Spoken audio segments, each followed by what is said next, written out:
Cybernation Uncensored.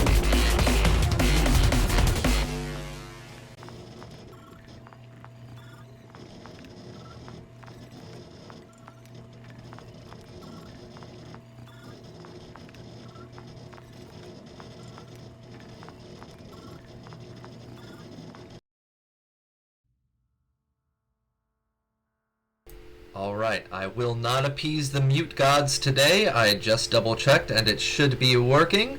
Please let us know if there's any quietness or mutedness in our chat. But hello, ladies and gentlemen. This is Fallout Asia. We are back for our second session of TGIFF. Thank God it is Fallout Friday. This morning we had GM Rob Mulligan doing his campaign with his brand new player for session number 1.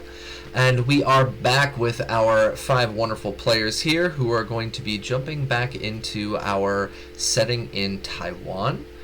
I'm going to let our players introduce themselves, and then I've got a little bit of news to share with everybody. So go ahead and start us off, Mark. Yeah, Mark, Captain Mark 87 on the Discord, both here, and Modifius have got a Discord server. Their new community manager put one up, so go jump on there, say hello to Ash Lovely, and all of that good stuff. You can find me here. You can find me on the Saturday, the Nomad stream. You can tell I've had a 12-hour shift today. And you can find me Sunday over at twitch.tv/Heroes in Theory for D&D. Yeah, that's it. All right. We're all going to die today. Stay tuned. Raven, go for it. Oh, you have little faith. Hi, I'm Raven. You can find me here for Fallout Asia, and tomorrow for Cyberpunk Goes Nomad. You can find me all over the internet at Doña Teresa Cuervo. Thank you. Alright, thank you. John. I'm John. You can find me lurking on the Cybernation Uncensored Discord as Johnny Drop, or in the Twitch chat as Other Sandman 3096. You can find me here every Friday for Fallout, every Saturday for Cyberpunk Red. I also have a SoundCloud at Artson, if you'd like to check that out. Got some new stuff coming soon. And today I'll be playing your currently defunct Mr. Handy. We'll get that fixed soon, don't worry. Maybe. Logar. Hi, I'm Logar the Yogar. You can find me at twitch.tv/Logar the Yogar, twitter.com/Logar the Yogar, and on Instagram at Twig and Logar, which is mostly pictures of my cat. Actually, it's all pictures of my cat. I'm here on Fridays to play Fallout. On my Twitch channel on Sunday, I GM a game called Starfinder, which is like Dungeons & Dragons but in space and better. I would love for you guys to come check that out. We're about to do a Valentine's Day show on Sunday. It's going to be fun. And then I will be playing Val Jacobs, who is a American-looking person who was raised in post-apocalyptic Taiwan and is currently crouching in the dark and wondering what he should do. All right. Tracy, go for it. I'm Tracy. You can catch me on Discord, Twitter, etc. as Steampunk007. And I play Dr. Ho Jian Yu, the eccentric scientist who travels the waste with his Brahmin. Also, I have a recent article out on the economy of Night City on Cybernation Uncensored, and working on an awesome update for my homebrew supplement, Medicine in the Time of Red, for Cyberpunk Red, and that's also on Cybernation Uncensored. The update will be out basically as soon as I can collect the last little bits of writing from some people. So, looking forward to getting that up there. Awesome, thank you. Give me 1 second. Having some weird issues with my formatting on here. There we go. Okay. So yes, this is our wonderful crew. We've got a very sleepy Captain Mark today, who may have to dip a little bit early, but that's perfectly fine. These things happen. Life happens and jobs happen. And on that note, part of the updates I need to share with our community, and I'll be posting these dates at a later time once everything is completely confirmed. But I have gotten my semester 2 schedule, yay! And I will not be here to stream on the following dates. It's going to be March 4th, and then again on March 25th. So March 4th and March 25th, we will not have our Fallout Asia or our Cyberpunk Nomad streams. I will be posting those dates up on our Discord at a later time, once I've got all of that fully updated. And it's because we are preparing for AP. So my kiddos need some AP mock exams, so I'm going to be at my school on the weekend doing AP mock exams, so that should be fun. So we will not be here on stream for those 2 dates, just letting everybody in our community know ahead of time. And I'm going to drop in my links on here. First little chunk to drop in is right here. We have our supplements over at cybernationuncensored.com, and another piece of news to drop is that I just released the newest update to the Fallout Asia supplement. We've got a new faction of people included in there. We have our Vault Dwellers. We have all of those traps and weapons that we talked about last week also included in there. And I've got a couple of fixes to ammunition as well as some of the items that were listed in there.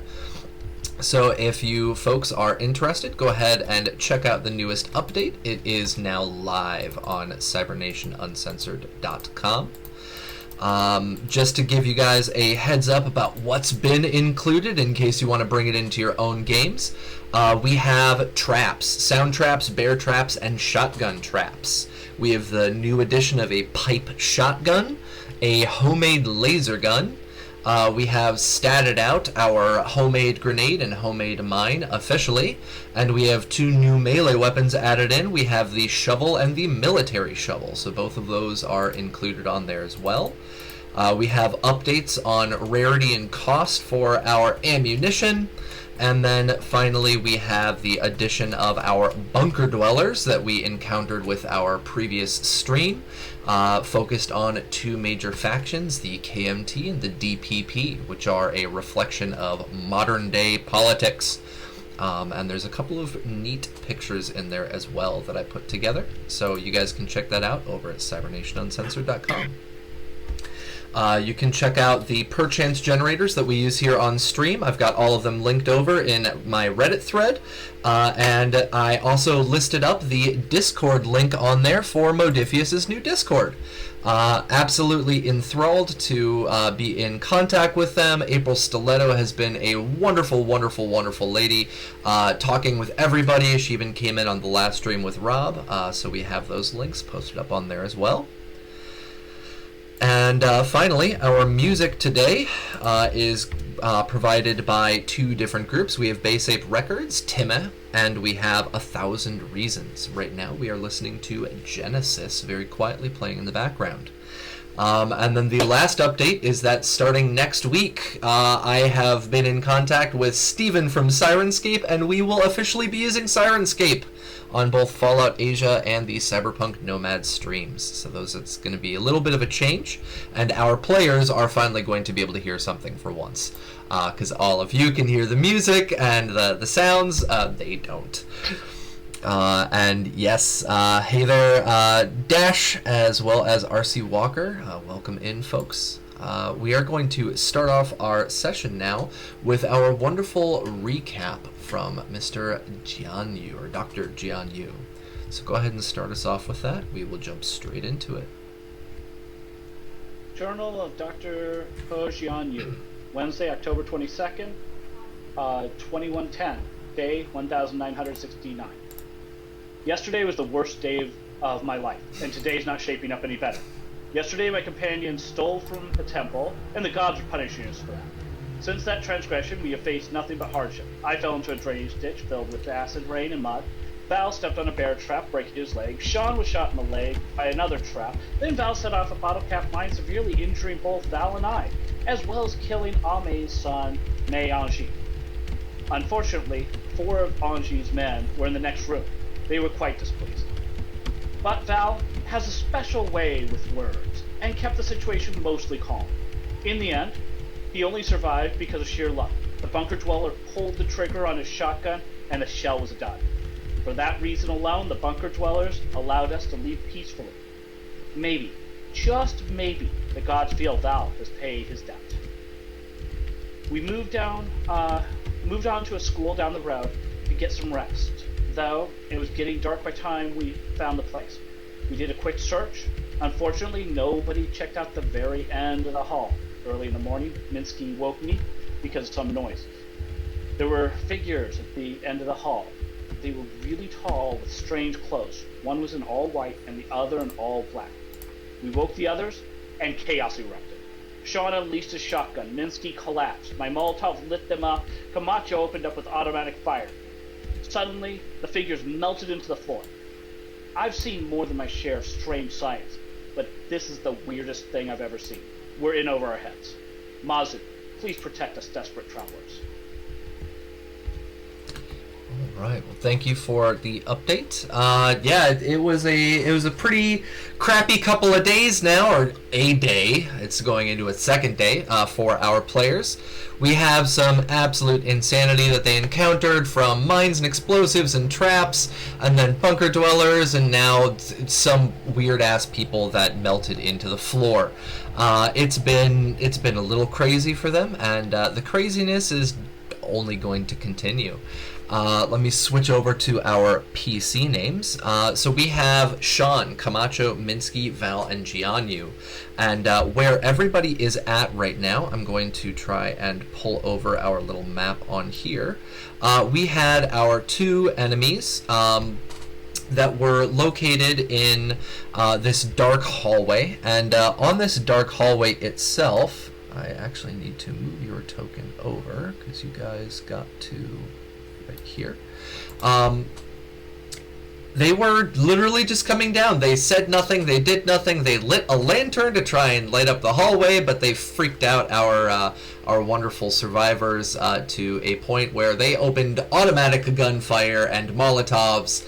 And in the meantime, our poor Minsky, F's in chat, Minsky got double tapped with a shotgun from Sean, who was being as careful as possible, and blew him away.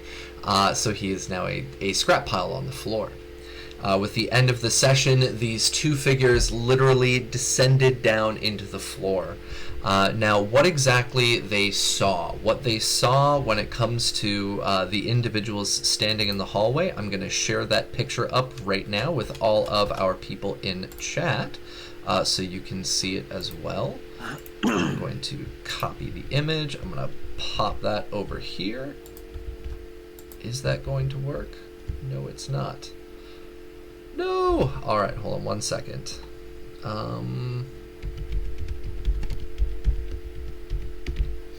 There we go. So this is who they saw with their little with these 2 guys out in the hallway. It was a pretty creepy little sight when it comes to dealing with these folks. And I'm gonna move over that little viewer now. There we go. This is what they saw standing in the hallway. They had 1 man who was dressed in completely white out robes and this very tall hat, standing almost 7 feet tall, a little bit over 3.5 meters. And the second one dressed in complete black with the same kind of hat. And both of them were just walking around in the back area until their attention was caught and they started approaching our group. The 2 of them lit a lantern and lifted it up. They were shot at, they were kind of mauled and set on fire, and they disappeared into the ground. And so that's where we start off, is that both of these figures melted into the floor. So we're going to go back with our initiative. Val, you are first up. You are in the middle. You are between where Jianyu and Camacho were, and then you had Minsky and Sean behind you. You heard the shotgun blast. You heard Minsky drop to the ground. You recognize the sound. You see the corridor get lit on fire. What does Val do? Oh, right. The corridor got lit on fire. That's right. Okay. Because my first question was going to be, how can Val actually see anything? But now, okay. Now everything's on fire, so yes. So you can see in the hallway for the first time. Yeah. You don't have to make survival rolls to walk. Oh, God. Val's just going to have to just... he's just going to run away. There's no... Like, because they melted it... Like, there's nothing to shoot, right?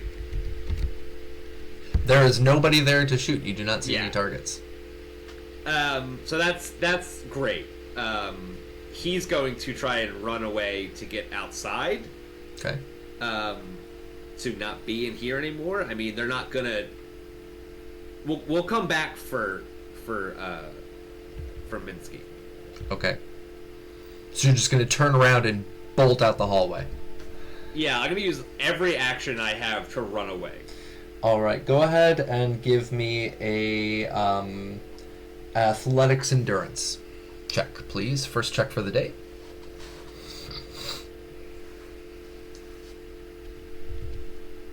Athletics endurance. Okay. Yes, please. Endurance.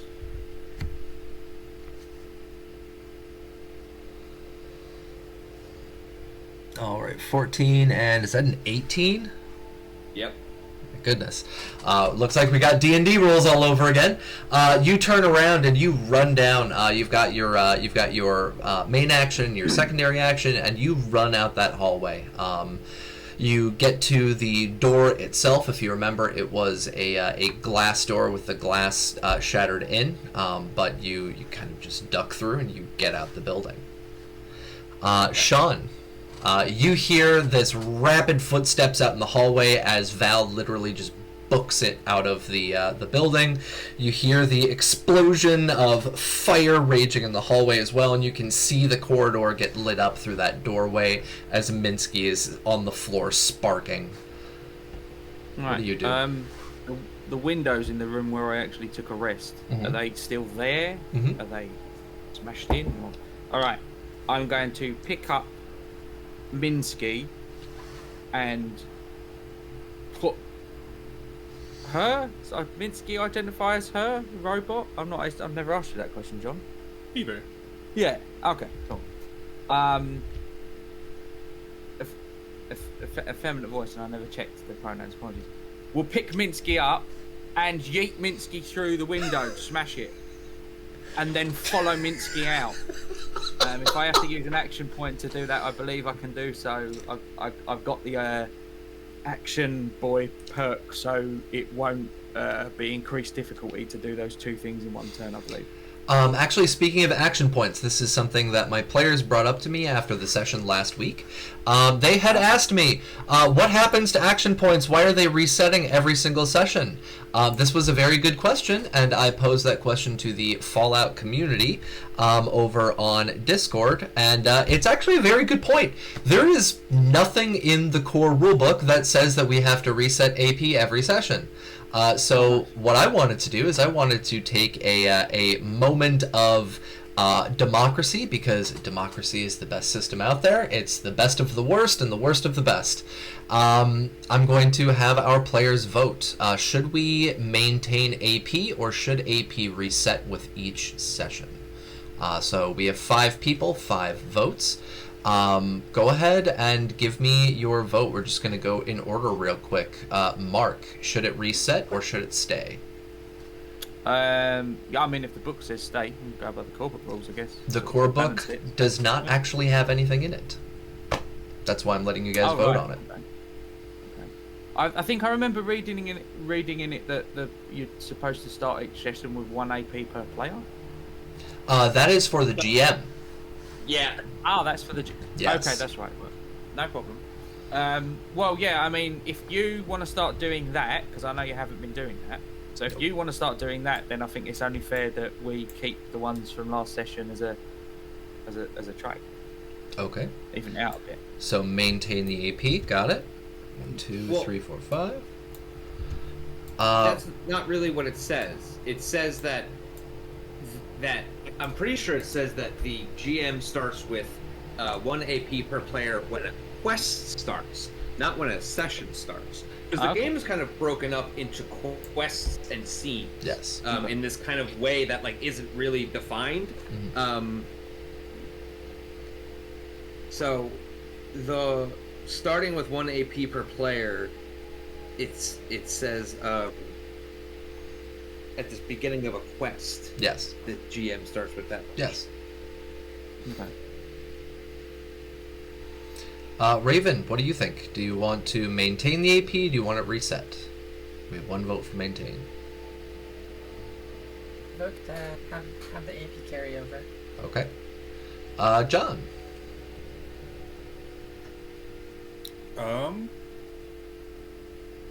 Yeah, let's just maintain AP, I guess. Okay. Logar? Oh, we should keep the AP. Okay. Just that matter-of-fact statement. Tracy. I think it's unanimous. Let's keep it. All right. So there we go. There is our official Cybernation Uncensored Fallout Asia response. We will maintain our AP between sessions. So there we go. So maintain. The sessions aren't quite bond to the game itself. Sessions are just in time to set my opinion. Yeah, so there was actually somebody on the Discord. The reason that I wanted my players to vote is because there was another GM on the Discord that says they reset AP every scene. So if you don't use your AP by the end of the scene, it's gone. And I was like, that's real harsh. Because they'd have to constantly be buying AP or constantly getting, like, insane rolls. And that's just... I thought it was a little too harsh. Well, if you think about it, the way that all the games work is that when you start a combat, you have all of your AP already. Yeah. So starting without AP every time seems very, very difficult. Yes. Yeah. So... yeah, so there we go. There's our homebrew response. So everybody who is watching, there you go. There's our official statement on it. So yeah, we've got Val running out of the building. Sean yeets Minsky through a window. Go ahead and give me throwing agility.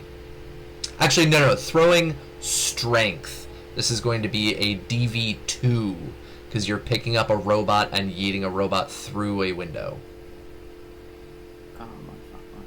You have 1 AP. Couldn't have said agility.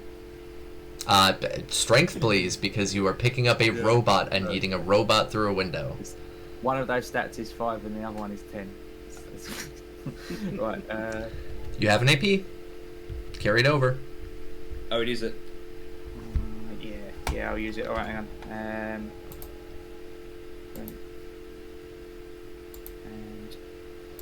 And I'm clearing out our reward request queue right now, so hold on 1 second. Number of dice. 3. Gonna get nothing. There we go.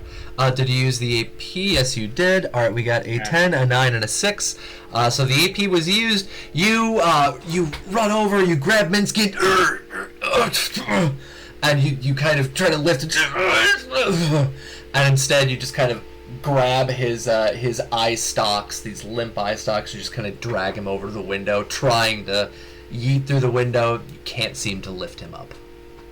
All right. Well, I've moved him away from the fire. Anyway, if I can't get him through the window, then I'm just going to throw myself through the window. All Can I right. do that using my move? You totally can. Yes, you smash yourself through the window. Go ahead and give me a athletics strength, please. It's going to be a DV1 for this. Okay, you got it. 4 and a 10. You drag Minsky over. You can't quite yeet him, so you're just like, fuck it. And you just smash yourself through the window, shatters out, and you are now outside. Alright. And I will put my back to the wall of the building, I guess, and can't really move any further, so I'll try and get round to the front of the building where I saw Val go on my next turn. All right. Jianyu, you've whipped that Molotov cocktail down the hallway, you set the hallway on fire, and you watched those two figures descend down into the ground. Before you take any actions right now, I'm going to have you do a check that we did last week, because both yourself and Camacho were both right there. I'm going to have you do a, what was the memory check? It was intelligence and... What was memory?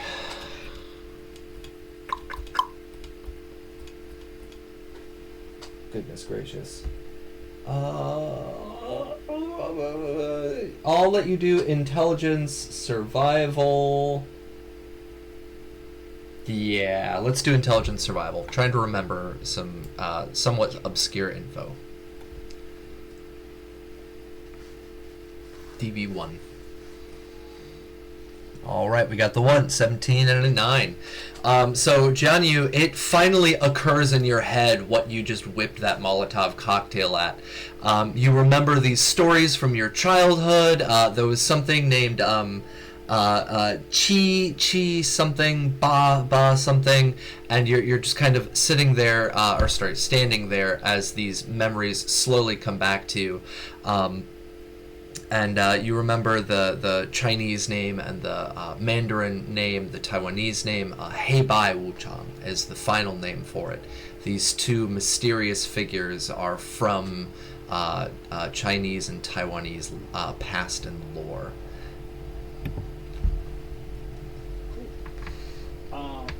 But I still think we're screwed. So I'm going to run, grab Dynamo's leash, and we are fleeing out the front door. Alright, so you're going to turn around and go after Dynamo and out the front door? Yeah, because Dynamo's kind of between me and the front door. Last round I moved in to throw the Molotov. Okay. So I'm going to kind of run past him, grab his leash, and, like, we're out of here. Alright, please give me an endurance athletics.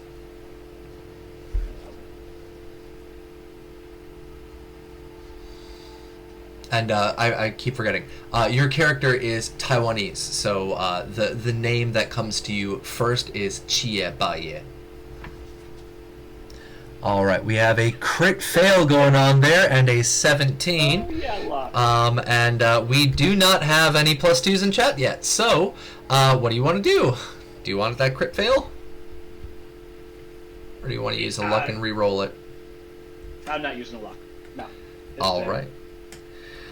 You turn around and you start bolting down that hallway, starting to get over to Dynamo, and you grab Dynamo's leash, and Dynamo goes and starts moving in the opposite direction into the hallway. Yeah, I imagine I grab the leash and I'm running so fast, and he goes the other way, and I'm just like, boom, I'm on the ground. Yep. Yeah. So you are now prone, and then next turn you can try and coax Dynamo and lead Dynamo out of the building. Minsky, you are a sparking wreck on the floor right now. What I'm actually going to have you do right now is I'm going to have you roll for me, please. Where was it? Section on dying was something I wanted to homebrew into this real quick. Character sheets, complications, assistance. Damage, dying. There we go. Go ahead and roll me a survival endurance test, please.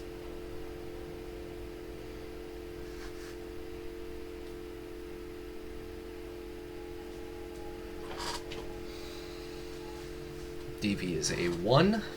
All right. So that was two fails on here. So 18 and 13. this has already kind of a little bit been discussed, but Minsky's sparking and Minsky's damage, it seems as if, and Sean, you can hear it, there seems to be this kind of noise coming from the inside of Minsky, as some of the circuits inside of him start frying a little bit from that damage. It seems as if when he comes back, there might be some issues, there might be some changes, and there's some internal damage going on right now. Camacho, you opened up fire. You emptied out most of your magazine from your automatic handgun, and then you literally see these two figures descend down into the ground. I'm gonna have you give me the same test, Intelligence Survival, DV1, to remember or figure out what the heck were these two figures. That is agility sneak. Yes, because I was planning to quietly sneak out the building behind, like following Keanu. Okay. Can you still give me the intelligence survival, and we'll have you do that. That's fine.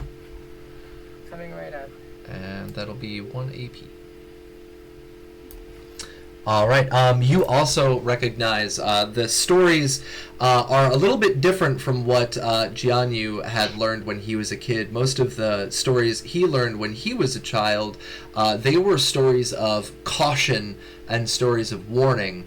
The story that you had received was more so about Chie, the white man, the white-robed man, and his was what you had heard in the past is when you grant them reverence, it is good fortune. And you'd heard your own father talk about it, and you'd heard other people talk about it, because it was always, you want good fortune from these individuals. And now you have a sneak and agility, and so you turn around and you start heading down that hallway to sneakily escape the area and the fire raging behind you.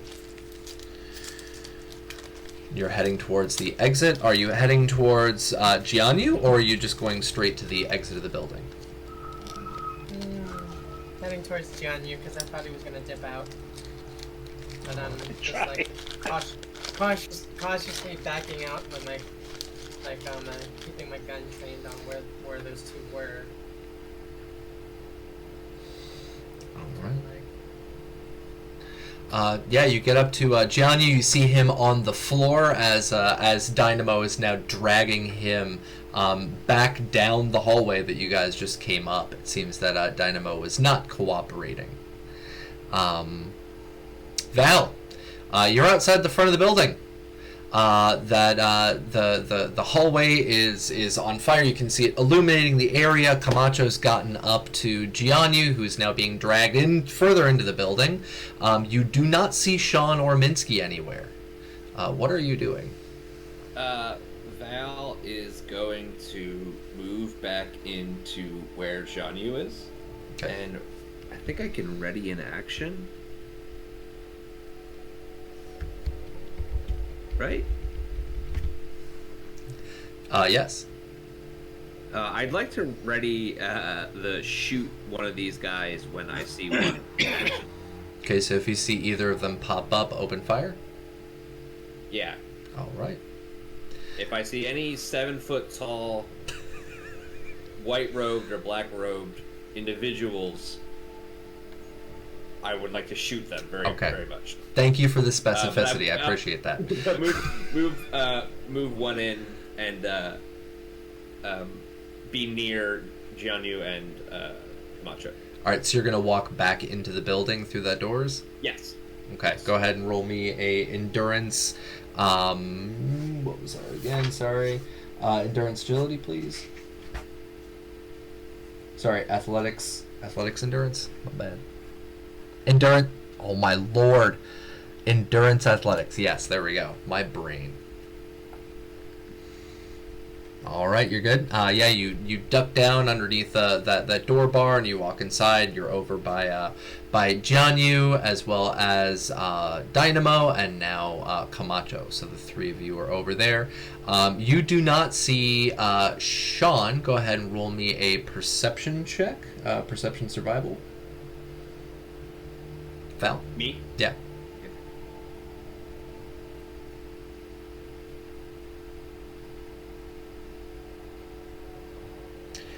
You do not see Sean, you do not see Minsky anywhere, you do not see the two robed individuals, but you are standing next to Jianyu and Camacho and Dynamo. Bummer. Bummage, man. Bruh. So bummed. Sean, you are outside that window, you've yeeted yourself. Minsky is still indoors, sparking and now sizzling internally. What are you going to do?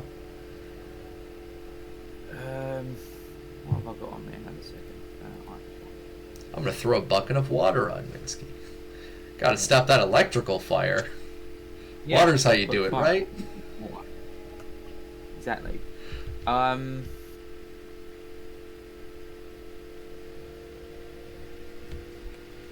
Rubbish. Alright, I'm going to quite just,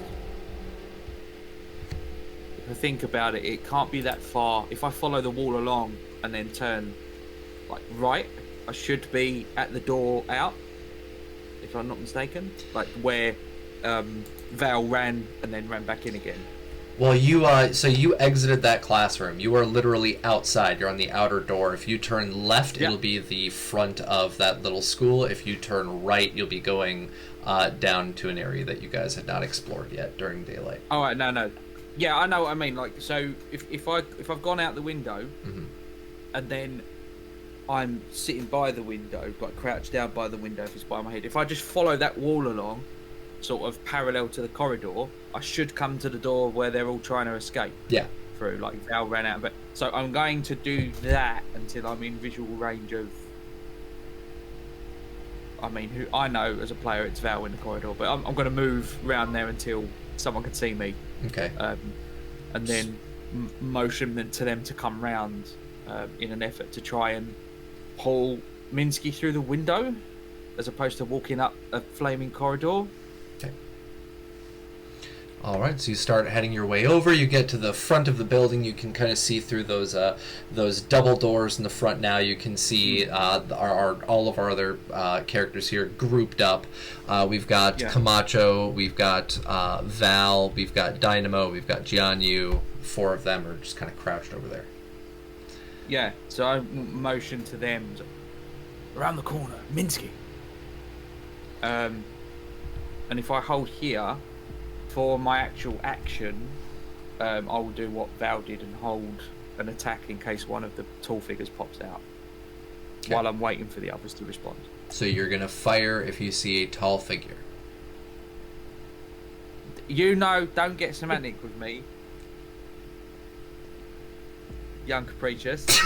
You know exactly what I mean. I'm not the young one here. We've learned that now. John's got that title. All right. Either of the figures that sank through the floor appear again, I will fire. Okay. Well, thank you for that specificity. I appreciate it. So Val has gone back into the corridor. Sean is outside of the corridor and outside of the doors. Jianyu, you are prone on the ground. Dynamo is not cooperating. What are you going to do? I'm gonna cuss a little bit as I get up. And then I guess I'm going to try to convince Dynamo to go with me. I think that's charisma survival? Yes. Please give me charisma survival. You could try singing to Dynamo. Yeah, no, that's more of Minsky's thing. Oh, okay. I mean, you know, I don't want to infringe on his territory. Oh, gotcha.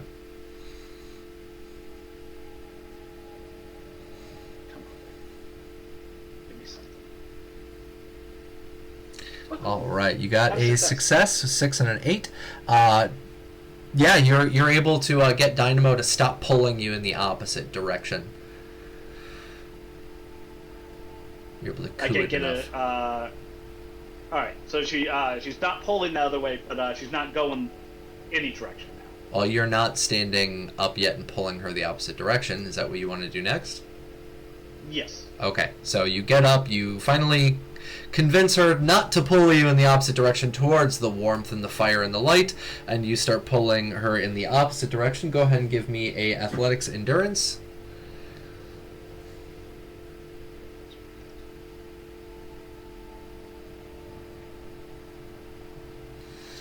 All right, an 8 and an 18. Well, you start pulling her down the corridor, and you get out to those double doors. And you see Sean standing there, and Sean's pointing over towards that other door that is still left ajar, saying, Minsky, Minsky. Oh, shit. I guess I'll yell down the hall.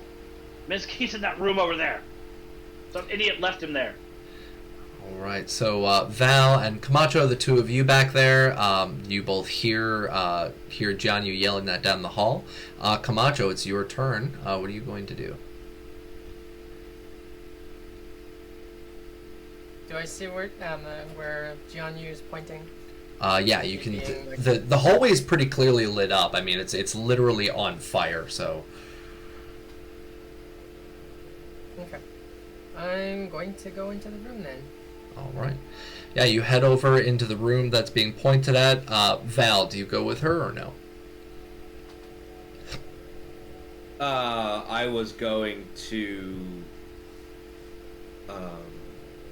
try to position myself where I could see both the hallway and what Camacho is doing, so that I could again ready the action of taking a shot at either of our tall attackers.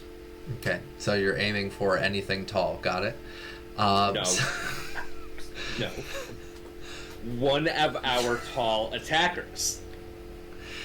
So you kind of backpedal over towards the open doors. Camacho walks through. Camacho, you see Minsky chilling out on the ground at the ledge just underneath this now shattered window, sparking and sizzling a little bit internally with a pretty gaping shotgun hole on the side of it.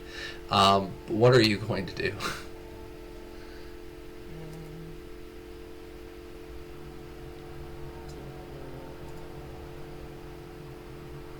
Intelligence repair. You want to try and fix Minsky? No, I'm gonna see what I can do. I'm not the greatest at it, but Minsky's smoldering over there. I'm just gonna see what I can do. A minor repair. Maybe he can. Maybe Minsky can get out on their own power.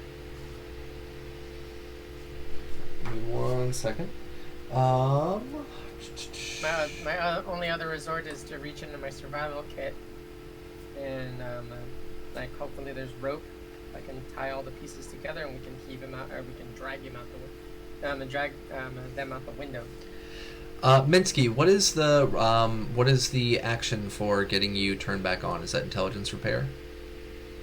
Yep. Okay. What is the DV on that? It's per injury, right? Starts at a DV of 2, and then +1 for each injury. All right. How many injuries did you wind up getting in the end? I think technically 3 with that spread shot. All right. So for Camacho, the intelligence repair DV check is a 5. Okay. There's an action point that was generated. Yep. You can use that. It'll get you to a 3 combat dice. Anyone have any objections? You could also buy additional dice from me. I only have a 5 AP. I'll take the action point. I'll take the action point, and I believe there's a +2 in chat, right? Yes. Sophie dropped in a +2 for you guys. Okay. Thank you, Sophie. I'll take that. Okay, got it.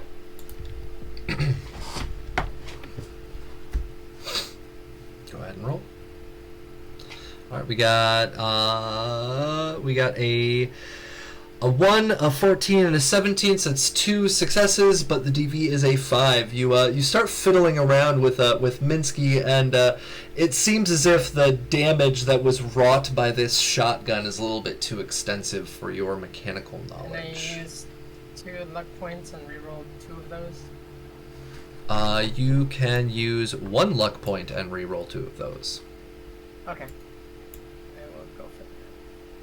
Oh, hold on. Misfortune, reroll 1d20 or 3 combat dice. So yes, you can spend 2 luck and reroll both of those. My bad. Okay. Then that is what I should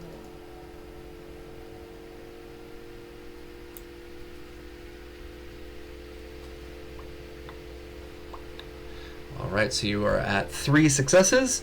You got a 2 on there, and that's an 18.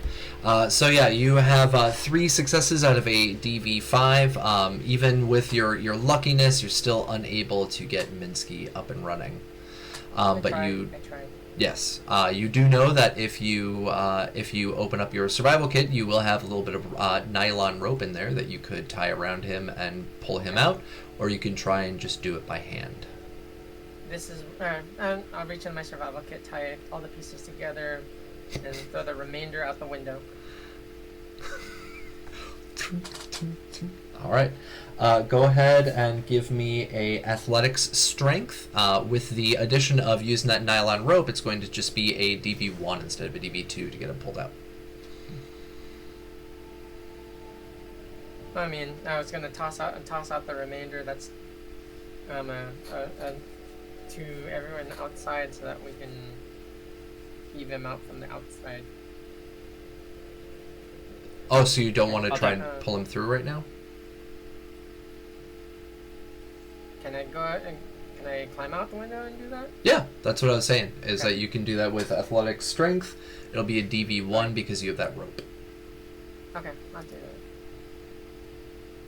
So Val, you see Camacho go in there, try fiddling around with Minsky, doesn't seem to be able to get him repaired, and so she ties the rope around him, climbs through the window, yanks and heaves, and successfully gets him pulled out. Pulls Minsky up the wall and out the window, and you hear a clunk as it lands over by Camacho's feet. No one left. Oh, go ahead. No one left behind. No one left behind. So, Val, what are you going to do? Val is going to go back out the front door. Okay. And turn around and point the rifle down the hallway and wait to see if a tall attacker shows up. Okay. Sean, you see Val checking through that door. He backs up and he's now outside with his rifle pointed into the door. What are you going to do? Is everyone out now, other than me and Val? Jianyu and Dynamo are still inside the building. They have not left yet. They were finally heading down that corridor, though. They're about to exit. Then I will do much the same as Val and provide overwatch for Jianyu and the cattle to escape. All right. Jianyu, you're heading down the hallway with Dynamo? Yep, I'm heading outside. All right, go ahead as I pass. Oh, go ahead. Go ahead. I was gonna say as I pass Sean, I'm gonna assume that they actually got the robot out and tell him to go help with the robot. Because if we can get him tied to the cattle, then we can pull him off somewhere where we have time. Okay. All right. Go ahead and give me a athletics endurance.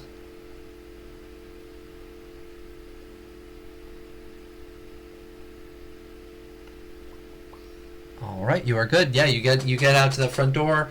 You see Camacho pull Minsky out of that window as you're heading out. You've got Sean and Val, both of them, aiming their weapons down as you get to the end of that corridor. You open up the doors, and Dynamo heads on out. So do you exit the building? Yep. All right. All right, so yeah, we have everybody outside now. Val, Sean, Jianyu, and Camacho, please roll me a perception check. Perception survival. Everybody but Minsky, I'm so sorry. F's in chat for Minsky. This poor robot's literally just getting yeeted and yanked around. Plot twist? Wait, plot twist? What? Plot twist? Yeah, she said that. I didn't get it. I wasn't. Yeah. I think she was suggesting somebody drop one. Oh, okay. Oh. That's what I interpreted. Oh, I got enough points. I could drop in No, another not negative you. plot twist. No. You don't count. I don't. Oh, thanks. Yeah, and I you know what? I was gonna take it back because it sounded mean, but I didn't. I'm leaving it there. You don't count. Do not. Do not. Feel the love. Feel the love. All right. My legs are broken. both your- Negative plot twist. Plenty fine ourselves. All right, Raven, you've got a 13-11. You don't really see much. Val, you don't really notice the change. Sean, you do. Jianyu, you do as well. And Sean, that is 1 AP. So there we go. So as Jianyu comes out that door and it closes behind him. Val, you're not exactly sure. The sun is just barely rising, but Sean and Jianyu, the two of you, can immediately notice. It seems as if as soon as that door closed, the fire in that hallway seems to just go out. Because Sean, you are standing there, you can see directly at that door that just closed behind Jianyu. Jianyu, as you turn around, both you and Sean can notice that chain seems to be on the door again with the lock.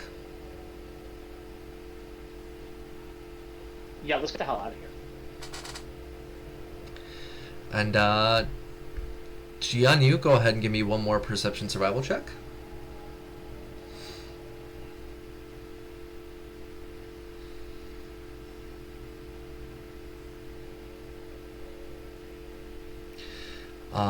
We've got one crit fail and one success. What do you want to do about that crit fail? We've got -2s in chat. Do you want to use one? Oh, hold on. No, the next one is from you. You are unable to use Yeah, I was -2. thinking it was probably going to be mine. So, no, it's going to stand. All right. I'm going to fail and succeed. John, did you literally just type in F in binary? Yep. Seemed appropriate. Classy as fuck. All right, so as you're looking behind you, you notice that the chain seems to be back on that door, and you can see on both sides of the door now that the sun is starting to rise and they're starting to finally get some light again. You did not see the front kind of facade of this school during daylight, and on the two sides of the door, you see on the left seems to be painted. You're not sure in what color because there's not really much color yet with the light, but there is a big 7 that is painted on there, and on the right hand side is a big 8 that's painted on the other side of the door.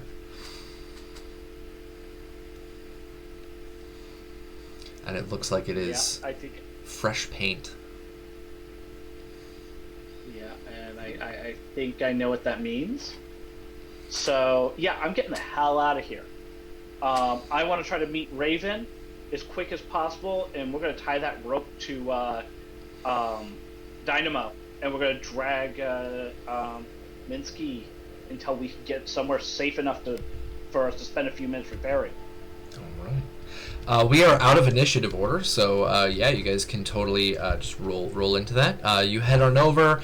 Camacho, you see Dynamo and Jianyu come around the corner. Have at, guys. You're out of initiative order. The sun is like coming up, right? Yes, it's just barely peeking over. Yeah. Camacho, get him over here. Let's get him tied to the Brahmin. We can get somewhere safer. I mean, I think we're all right. Y'all put the chain and lock back on the door, so it's not like they're going to be able to get out.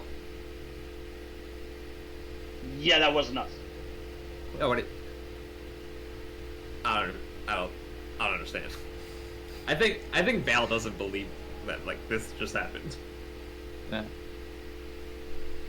I'm dragging Minsky over. Okay. I told you we were cursed. We definitely smashed that before we went in. And I point to the chain and the lock. Yep. And they look as if they are back in perfectly fine repair again. Still a little rusty. Yeah, I'm saying that to Val. To like, Right. Alright, let's can we go? We should just go. Maybe we can get like 15 feet away from here and then we'll figure out what's wrong with the robot. Yeah, get the hell out of here. Yeah, and Camacho, you said that you were already heading over to the front of the school, dragging Minsky behind you. Go ahead and give me an athletics endurance check.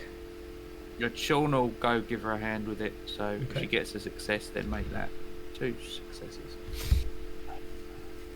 Well, it's only going to be a DB1, so it's not too difficult. It is a circular ball being dragged with a rope, so. Yeah. Fair enough. We got 2 successes. Yeah, you're successfully able to drag Minsky's sparking, sizzling corpse out to the front of the school, and you can see that the fire inside the school isn't raging anymore. The doors are closed and everybody is outside. We'll get that rope tied up to Dynamo. Let's get him moving. When we get that thing back online, we're going to have a long conversation about not wandering through the middle of a kill box. And we'll get outside of the apparently suspect area. Yeah. Sean, wait. Sean, did you shoot Minsky? I couldn't see a thing. It was dark, and he wandered right in front of me. Friendly fire happens all the time. Yes, it does. Val reaches and pulls out his multi-tool and is now going to start trying to fix Minsky. You guys How are are we gonna still hopefully chilling withdraw out energy right there on in you? front of the school? I would know. We'll move away from the school and then do that. Yeah, let's drag him at least around, like, down the road or something, or, Okay. behind a bush or something. Yeah, so as you are dragging Minsky behind Dynamo, you can hear his chassis scrape against the gravel and the cement on the ground, and to appease Rob in chat, Dynamo goes because that's the noise that Dynamo makes. He was asking earlier. It's the sound of a very derpy cow. He's dragging Minsky, and you guys can hear outside of the noise that this is generating over on the playground set. You didn't really check that out at all.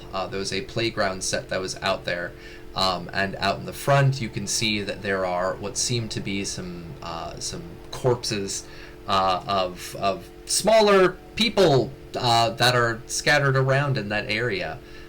We didn't check this space out when we came in. We just kind of rushed straight for the door. But you can see that there are some bodies there, and out of the 6 different skeletal remains that are there, you can see that each of them seems to be wrapped around with the same kind of chain that was wrapped around that door, the door in the front. The chain is wrapped around the small dead bodies. Is that what you're saying? Well, each of the small dead bodies is wrapped up in a chain. It's got one circular loop around each of them. Right. Fuck that. Creepy as shit. Yes, Leo. Yeah. So yeah, you guys pass that play set. You can see those bodies there. What were you saying, Camacho? We should probably go out further if we can. Yep. You get out to the front. This place is not looks unholy to me. We need to probably leave. Yep. You guys head out to that front, and you can see that the gates, as I mentioned before, the gates were kind of down. They seem to have been smashed down at some point in time. So you're able to get out to that road out in the front. The road seems to be pretty much empty again, and as the sun is coming up, we rolled very lucky today. It is going to be an average hazy day. No crazy heat waves, no insane winds, no bobbling antenna or whatever. No blood acid rain. No Yeah. blood rain, I yeah. mean, just sitting there in blood rain trying to fix him. Oh yeah, a bunch of bullets fall from the sky. What was that big event? I think it was like outside of Boston when like organs started raining from the sky, and it turned out it was like vultures that were just like up chucking in mid-flight. So everybody was like, "What the fuck's going on?" Because it was literally just raining animal parts for like an hour. That sounds like something that would happen. Capricious rolls weather for the day, and it's just you're in now and encountering a buckshot storm. Yeah. The aliens are coming to kill you, lol. So yeah, you guys are now out at the road. It is starting to become a hazy, bright day. It's about 6 a.m. ish now. You've gotten out of that encounter. The fire is gone. You can't see these tall figures anymore. You're at the road. Minsky is still on the ground, now very much so scratched up with a big hole in the side, sparking and sizzling still. So what are you guys gonna do? Could this be time to take a break from walking? It could be, yeah. To fix the robot? Yeah, I think if we have decent lines of sight, then it's probably a good place. Because I mean, this is going to tie up at least me and Val, and I don't know if Sean or Camacho have any repair skill. Two. All right, it might tie up the three of us. It might be Sean just on Overwatch. But if we have nice lines of sight, then you should be able to spot anything that's coming near us in time for us to like all prepare. Okay. All right. So Sean, do you do Overwatch? Yeah, I'll ask Val for his rifle for a second, then if I'm gonna, it's got the longest range. Okay. Here, And just take me. Yeah. I have a pipe rifle. And I think Val's just like, no, you can just take this. And he like pushes like the pipe rifle very like it's like we don't, doctor, that won't be necessary. And a pipe rifle does like I don't know, like 4d6, right? The hunting rifle does 3, I think. The hunting rifle does a fuckload of damage. Yes.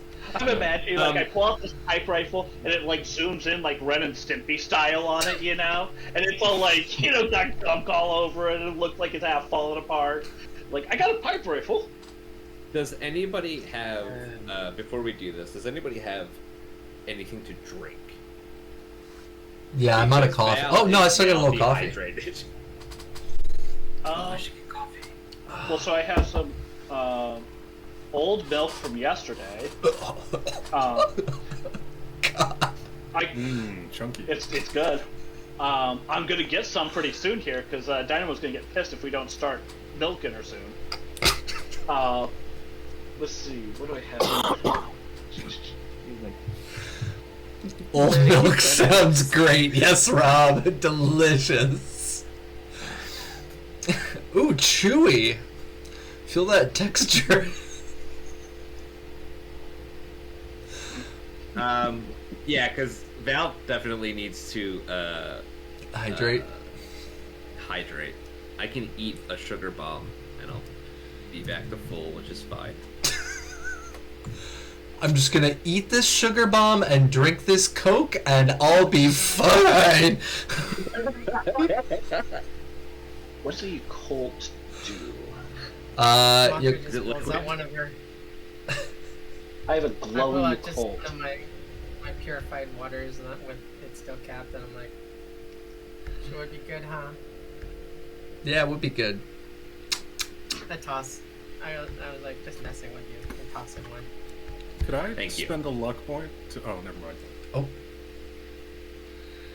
Spend a luck That's point another to one you- what? Someone. Another If one no, you one, if ordered no one before. had drinks, I was going to see if I could spend a luck to cause one of my instant tea cartons to fall out of my lab coat. Oh, okay. It's another one you only bingo. We're fixing Minsky, and then like suddenly like just water starts like flooding out of Minsky. We're like, Definitely not Okay, coolant.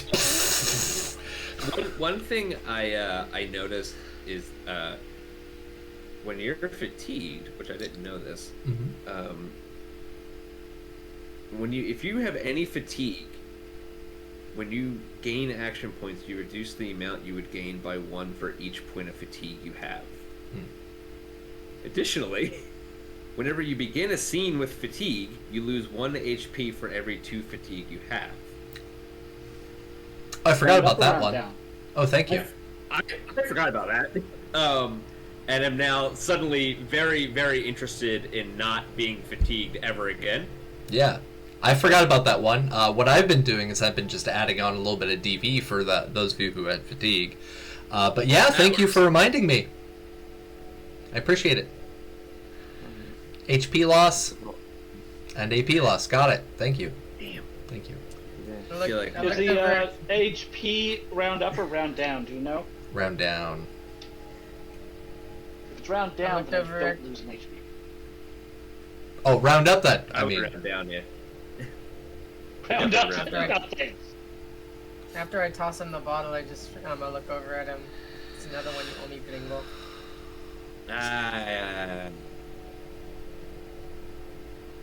And he just chunks the water. What kind of bottle is that in? plastic. Empty If it's- plastic bottle. If it's every 2 fatigue, you lose a hit point. Then it's not round up or round down, is it? No. If it was either, then Yeah, I you'd was just be messing taking with them. damage with every single point of fatigue. Yeah. Yeah. Oh, thankfully, I Yeah, only so- did one.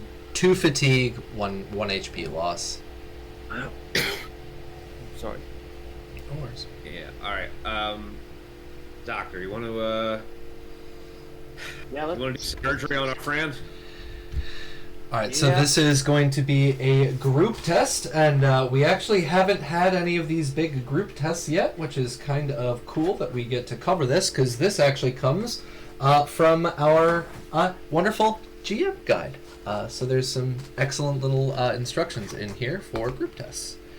So give me 1 second. So on here, what's going to happen is that I'm going to have you guys do a group test with our resistance on here. Our DV is going to be a 5, and so it's going to be a intelligence and repair. We're going to have one person initiate. If they have a success, then a second person can come in, and any additional ones can also come in. And you will have 1d20 for the additions. So those that are assisting can do 1d20. If we both use a multi-tool, Mm-hmm. does that reduce the DB, the difficulty by 2? It'll only be reduced multi-tool. by 1 because if you remember the introduction of stuff, same thing for Cyberpunk, it only counts for that one. It's like you could have 5 med kits, it's only going to reduce the DV by 1. Oh yeah, that's fair. Alright, so I have an 11 total on this, it's tagged. Thinking I'll lead it up? I have 10, so it's probably up to you. Alright. Okay. And we have 1 AP, so I could do 3 dice, or I could give Zach some action points and do like 4. Of course, that face he's making makes me not want to do it. You can always give me AP. Use the banked AP. Alright, I'll do 3 dice. Why does Intelligence nobody repair. trust the GM with the big smile on their face? I'll just sit here and frown the whole time. Is that better, Tracy? Yeah, yeah. Go for it. All right, I got 3 successes. 3 successes. Great job. All right, so we got 3 successes on here. Now for Camacho, if you're assisting, and Val, if you're assisting, you're going to do the same test. It's intelligence repair, and you have 1 dice. So we're now at 4 successes. Val, it hinges on you. Well, that would be it because we have a multi-tool. Yeah, I'm gonna use That would be reroll. it. I'm gonna use a luck. I'm gonna use a luck point to reroll that. Okay. It's like, we have a multi-tool drop. Are you kidding? Any Drop the minus multi-tool right in Minsky. Val. That's not supposed to be there. 2 nat 20s, ladies and gentlemen. 2 nat 20s, even on a reroll. Val, your multi-tool breaks as you are attempting to assist. So your multi-tool is now broken. The dice gods do not want Minsky to be fixed. Well, the dice gods So we're good enough. do want Minsky to be fixed because we do have 1 functional multi-tool now, and that makes it down to a DV4. So after a couple of minutes, we've got Sean on Overwatch. We've got the rest of our crew here working and trying and fixing, and then we have Val accidentally breaking his multi-tool in an attempt to repair one of the eye stalks. And finally, after a couple of minutes, you're as the pupils and stuff start dilating and retracting, and you hear the mechanics inside of Minsky begin to whir back to life. Now for Minsky, what is your base HP?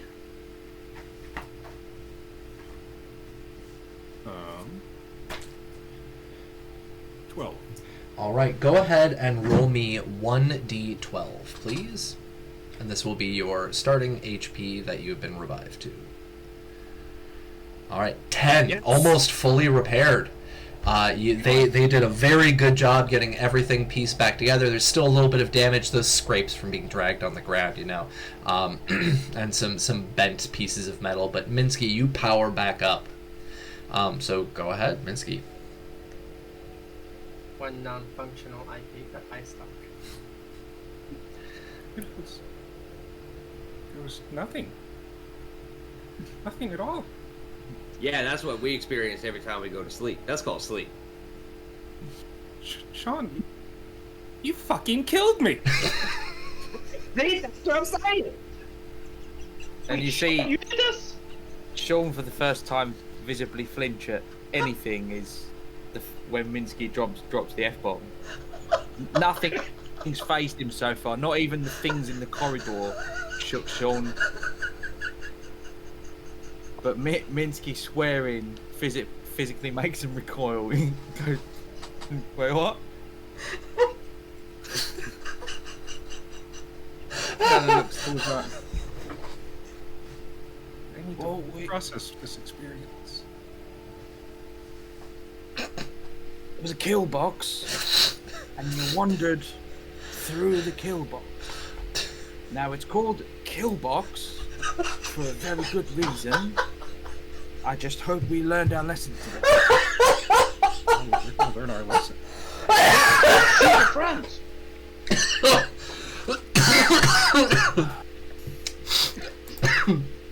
Sorry, I had to mute myself there for a second.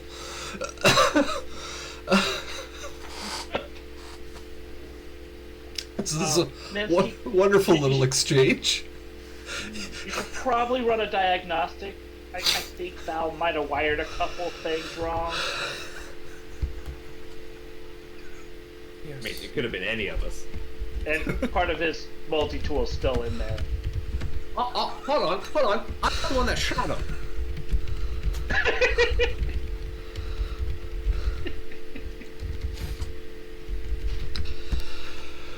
I'm gonna process Alright, this well. and run some diagnostics. Sean, you just stay away from me.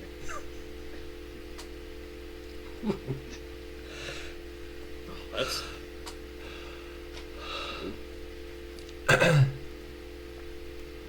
So yeah, you've got a functioning Minsky. Functioning Minsky. What were you gonna say? Switcher. Yeah. So what were you gonna say? Sorry. Oh, no, never mind. So yeah, you've got a functioning Minsky attempting to run some diagnostics and processing. You have a broken overseer who now has a sore midsection from laughing too hard. And you've got Sean twitching for the first time. Something really fucked with him a little bit with that interaction. And that's where we're going to take our break right now, is we're going to take a bio break.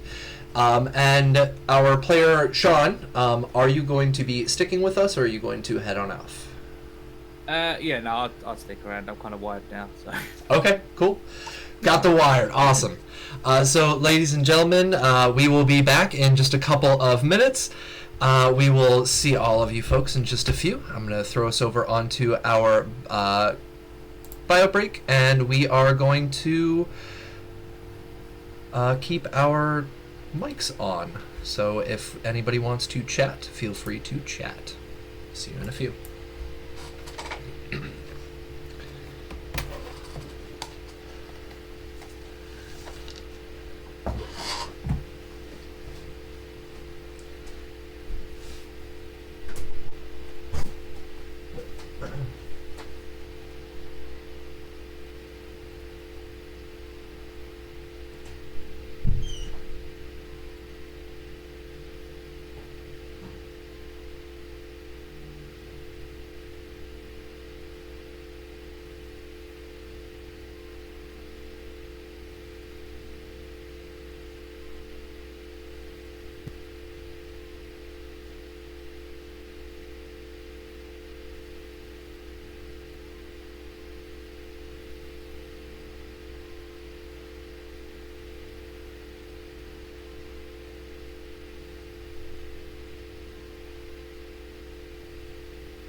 monster finally kicked in, Mark?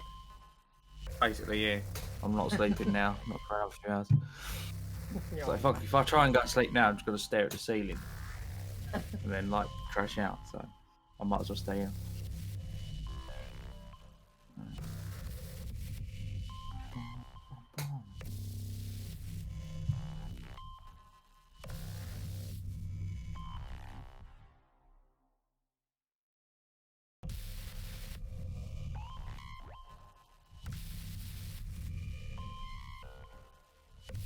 I'll be feeling your pain next week. Alright. Long shift as well. Well, I'm finally getting back into the swing of things work-wise. Okay. I'm a massage therapist. So I go from doing like very little strenuous to very, very strenuous now during the week. Okay, that's fair enough. Yeah, I a load of new people were in training today, and the guy that was supposed to train them called in sick, and they didn't have anyone else, so I did it. But then that meant my own casework was behind, so I also had to do that. Yeah. Double the work. Yeah. Nature An of the actual like, you know, I say a 12-hour shift, but an actual, say, 11 and a half hours of actual work. Because I didn't take a full lunch break because I couldn't. So I only had like half an hour break in the middle of the day to quickly make some food, and that was it. Back at it again. Which I'm fine with a pace like that while I'm doing it. It's afterwards. It all hits me afterwards, and I just collapse.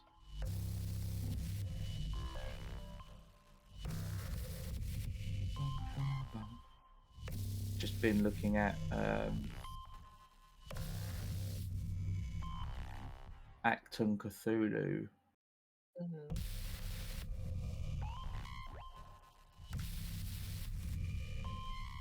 It looks quite good.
So we got Minsky back online. That's a good thing.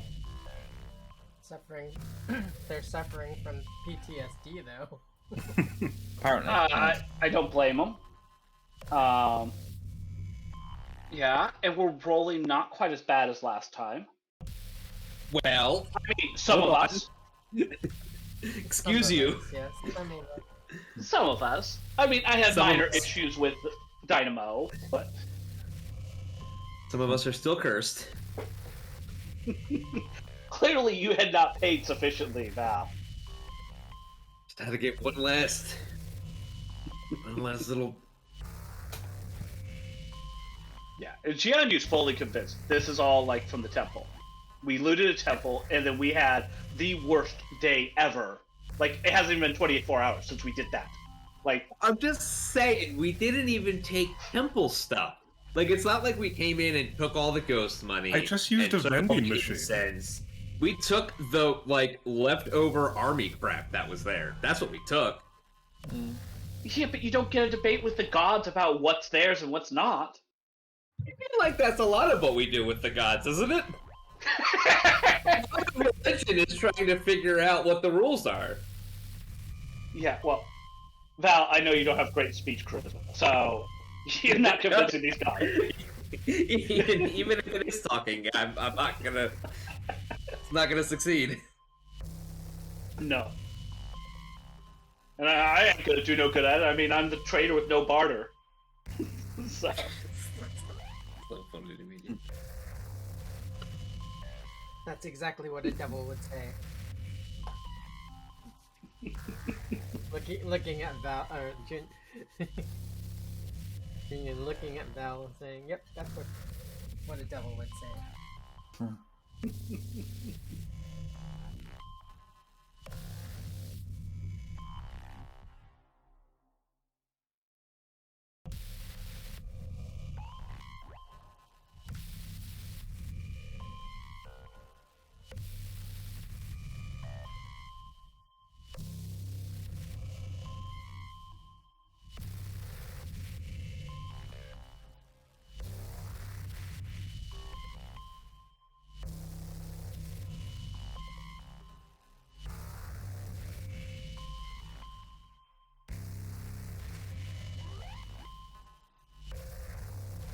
And that schoolyard was a little creepy with the bound up skeletons.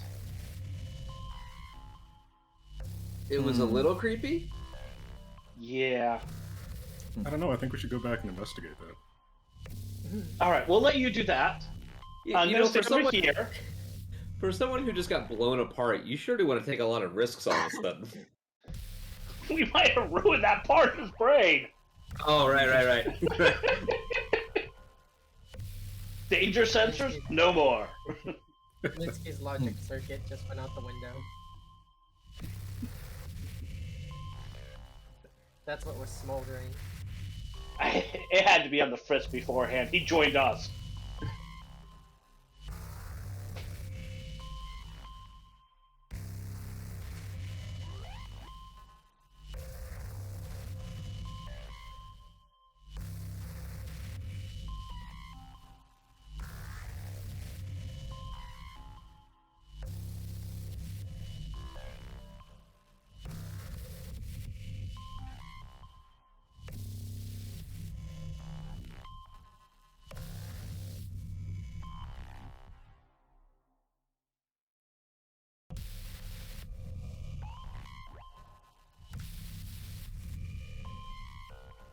Where's it coming from?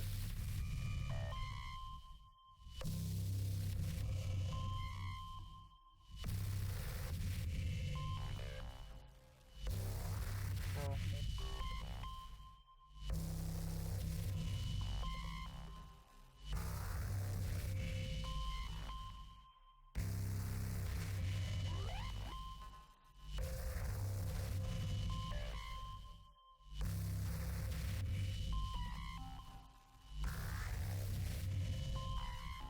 Back on.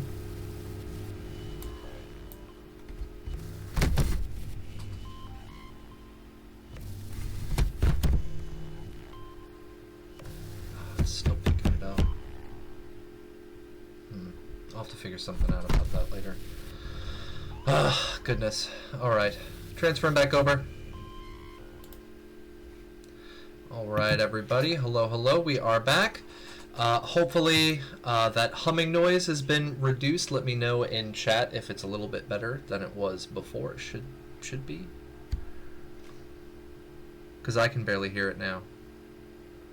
Not sure if you guys can. Barely hear it now. Not sure if you guys can. Hear anything? I still hear it. Yeah, no. Alright now. Goodness gracious. Alright, I will have to figure out a solution for that a little bit later. Hold on. Let's see, does that help? No, that does not help. Okay. I'll figure something out. Sorry, folks. I did not realize how pervasive that humming noise was. So I will get that worked up and hopefully fixed by our next stream tomorrow for Cyberpunk Goes Nomad. But in the meantime, ladies and gentlemen, we are back. I'm going to put this back on balance since it's still being silly. We are back with our crew. We have Minsky repaired and being very saucy right now. Sean has been shook. The Overseer has broken a little bit. And we have Val, Camacho, and Jianyu finishing their repair job, with Val now having a broken multi-tool. Either you can try and fix that in the future, or you can give that to Jianyu and we can count it as common scrap. Can I borrow your multi-tool to fix my multi-tool? I'm a little nervous about that. Okay, hold on. Let Doctor, could you use your multi-tool to fix my multi-tool? How's that sound? Sure, I'll give it a shot. I figure we want to give Minsky a minute to run some diagnostics and get his bearings anyway, so.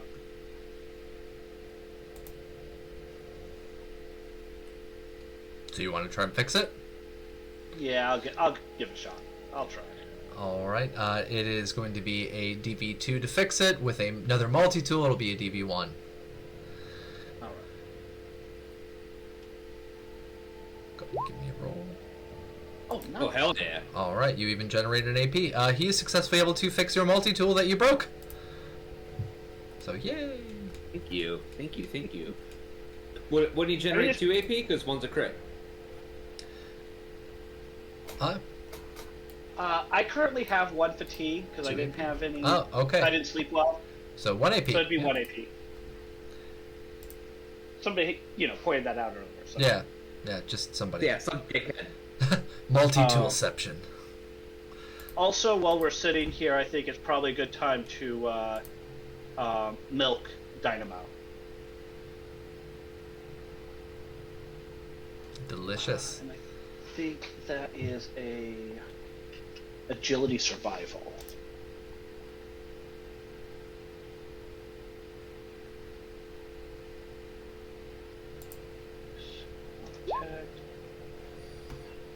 All right, 1 unit of milk.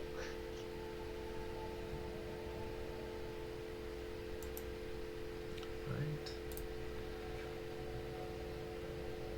And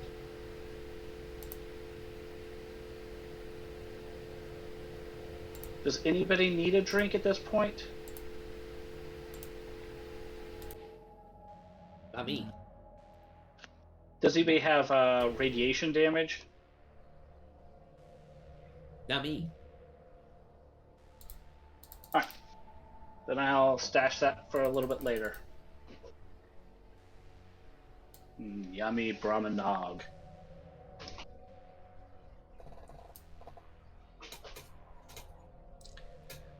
Alright, can the audience hear me right now without the annoyance of that buzzing? I think I've got that kind of fixed up. Hear me right now without the annoyance of that buzzing. I think I've got that kind of fixed up. Hear me right now without the oh, and now it's on repeat. That's fun. Okay, I'm gonna mute that. It should be working now. I went through and put on some noise suppression, so yay! That should be going good. Wonderful. So yeah, you've got your Brahmin Nog. You've got 1 unit of it. You can put that in the plastic bottle that Val just generated. Otherwise, you can put it into a glass bottle that you have. Yeah, I have one. I've been kind of using the same milk bottle that I used a luck point on in the first episode. Delicious. When we find some dirty water, I'll probably rinse it out. Reusing milk bottles. And rinsing it out with dirty water as well. Yeah, when we find some dirty water, I'll rinse it out. I don't think he's ever mentioned rinsing it out, but all right. Well, I haven't found any water lately. Exactly. So it's just been reused. We call it. It's a culture, right? It's like, sourdough or whatever. You're introducing the culture, so it can be nice and thick by the end of the day. I mean, that's how you culture cheese and stuff, right?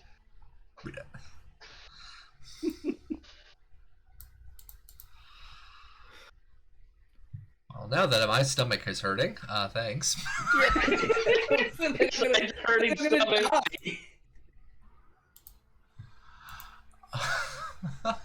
But yeah, There's like, I don't know why anybody doesn't want to drink Brahma Nog, Dump it, refill it.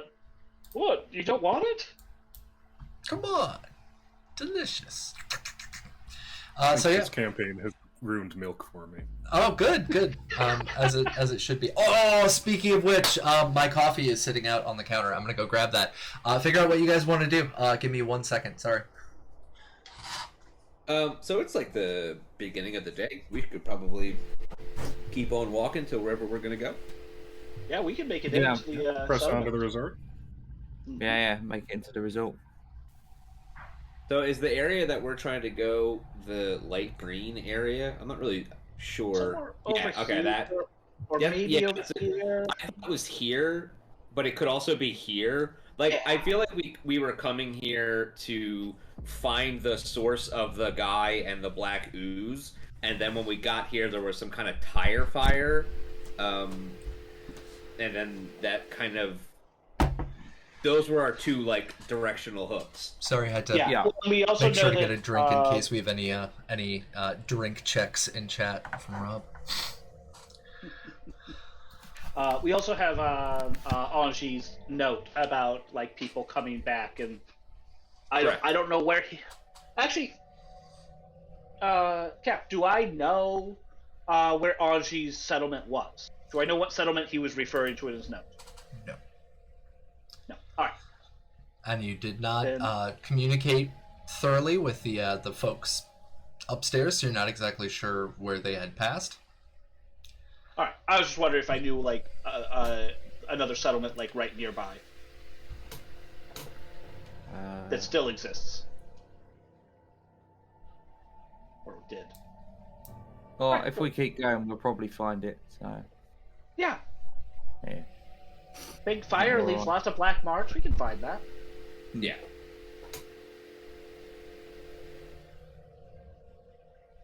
So I guess we just head east-ish. Eastish, got it. Yeah, along the road, along that main road, I think. All right, yep, Probably I'm our gonna best zoom in on our roll 20. So where you guys are at, and I moved this to the wrong space because you guys got over to that elementary school that was right over. Yeah, you guys are almost there into the main resort area. You know that there are two different areas that you can go to that are the main resorts. You have one that's up in the north, and then you have the main resort section down in the south, all around this bay that you guys have been circumnavigating instead of crossing. There, of course, was always the option to cross right over here, but you guys decided against jumping on a boat for whatever reason. I even had some wonderful pictures of boats that I took while I was there, but nobody wanted to take me up on the offer. So, whatever. So we have this section right here. You have passed that building that was back here. You are over at that elementary school now, and you know that there is two possible areas that you can go to. And Sean, you are aware. Oh, the map is not showing on. There we go. Sean, you know that. I'd have obviously passed. Sorry, just to interrupt. I'd have obviously passed Val back his rifle before we carried on. Okay. Just to establish that. So that's fine. Oh, right, yes. Yeah. Sorry, GM, continue. You're fine. Sean, you know that the area that you were kind of being directed to go to is in the northern resort area. Yeah, I'll start looking for buildings that have their power, because buildings that have their power have what I'm looking for. So if everybody would like to give me a survival perception check, please.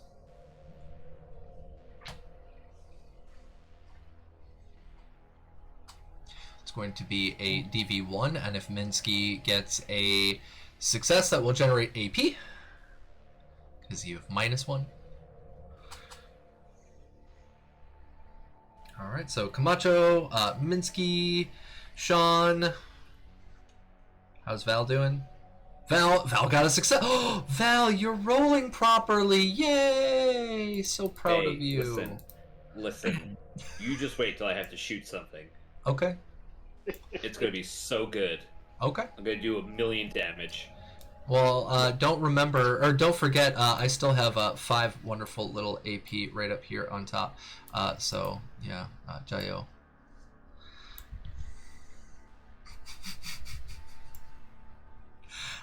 So we have everybody here except for Jianyu. Jianyu is still enamored with his warm milk bottle, his warm reused milk bottle, and other than that, everybody else is able to look around, and Minsky generated an AP for y'all. You're able to see that in both the northern and the southern resorts, there still seem to be a couple of these kind of taller buildings that look as if they have some sort of light source coming from inside. As the sun is starting to rise, people are turning on their morning lights or turning on their campfires. You're not exactly sure what kind of light source is being provided from some of these windows, but you can see that there are a few windows between both areas that are lit up. Sean, again, the note that you had received was alluding to going to the northern resort area, but none of you can see any of that smoke. It seems to have dissipated the previous day with those high winds. So you're not exactly sure where that smoke was coming from. And just as a reminder to our players as well, is that inside of the note, somebody had mentioned, or sorry, not in the note, in the discussion with Val, somebody had mentioned a rocket. Is either in the note or is in the discussion. Somebody had mentioned that. I don't remember anything about a rocket. Something fell from But I the also sky. did have a bunch of guns pointed at my face, so it's easy to forget. They said something about a rocket when you said something about hunting down the black stuff. Like, Oh, right. I thought there was a rocket or like something like that. I think Anji was lying to him about something. Is what I took away from it, but I'm not sure. And, Cap, did you say that there's people here?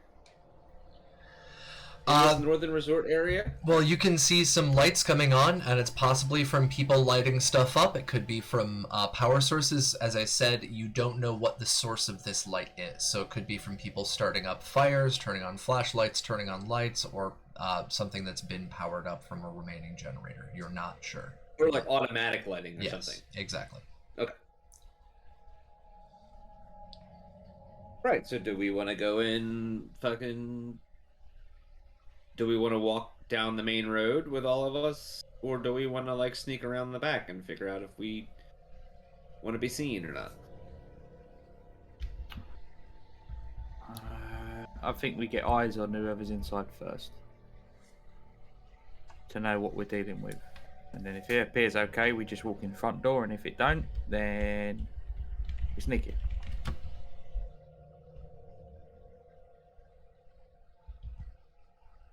All right. Seems like a sound plan. Alright.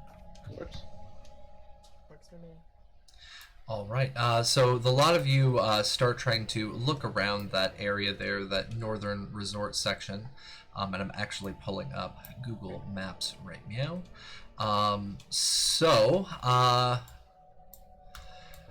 Val, you've previously lived in this area. You had lived here in the past. You know that there's a couple of larger resorts that are in that area. There's also a junior high school that's in that area as well.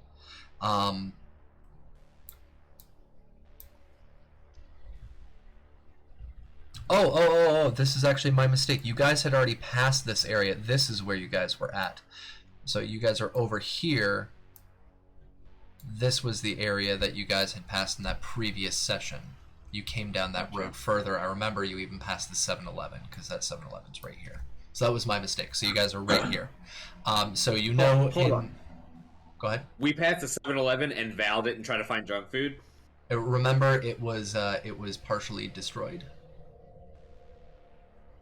A while ago when we went up the hill to Yeah, it was 2 get sessions ago. No, that was a different okay. area. That was back here. Okay. Because you guys wanted to find a place to rest after you left that other area, and you guys had passed, we were past a spin convenience store. Right. All right, so you guys know that the area up north, there are a couple of taller buildings that are there, and then there are some that are down in the south. And the biggest one that you know about is the furthest east. And so I'm actually going to drop in a little marker right over here. You know that there is a very, very fancy old resort building called the Del Rago. So that was right over here.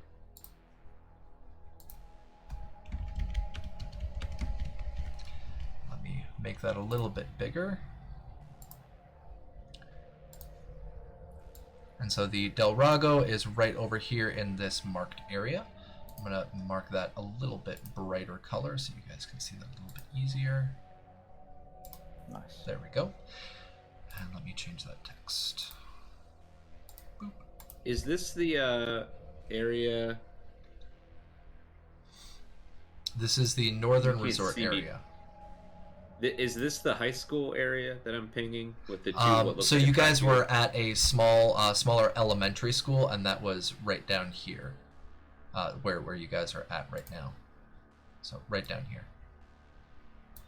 There is the junior high school that's up here. It's much, much bigger. There's a couple of resort buildings here. There's the Del Rago, and there's the Southern Resort.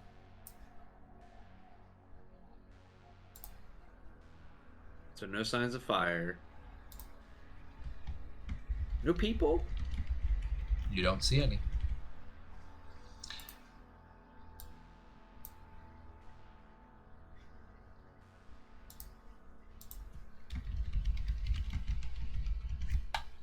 What are you guys gonna do?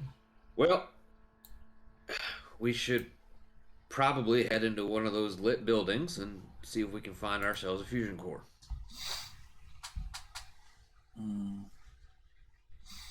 And you guys are still on the kind of help me lookout. with the plaque. I feel, we should probably go do that and then go get on with it.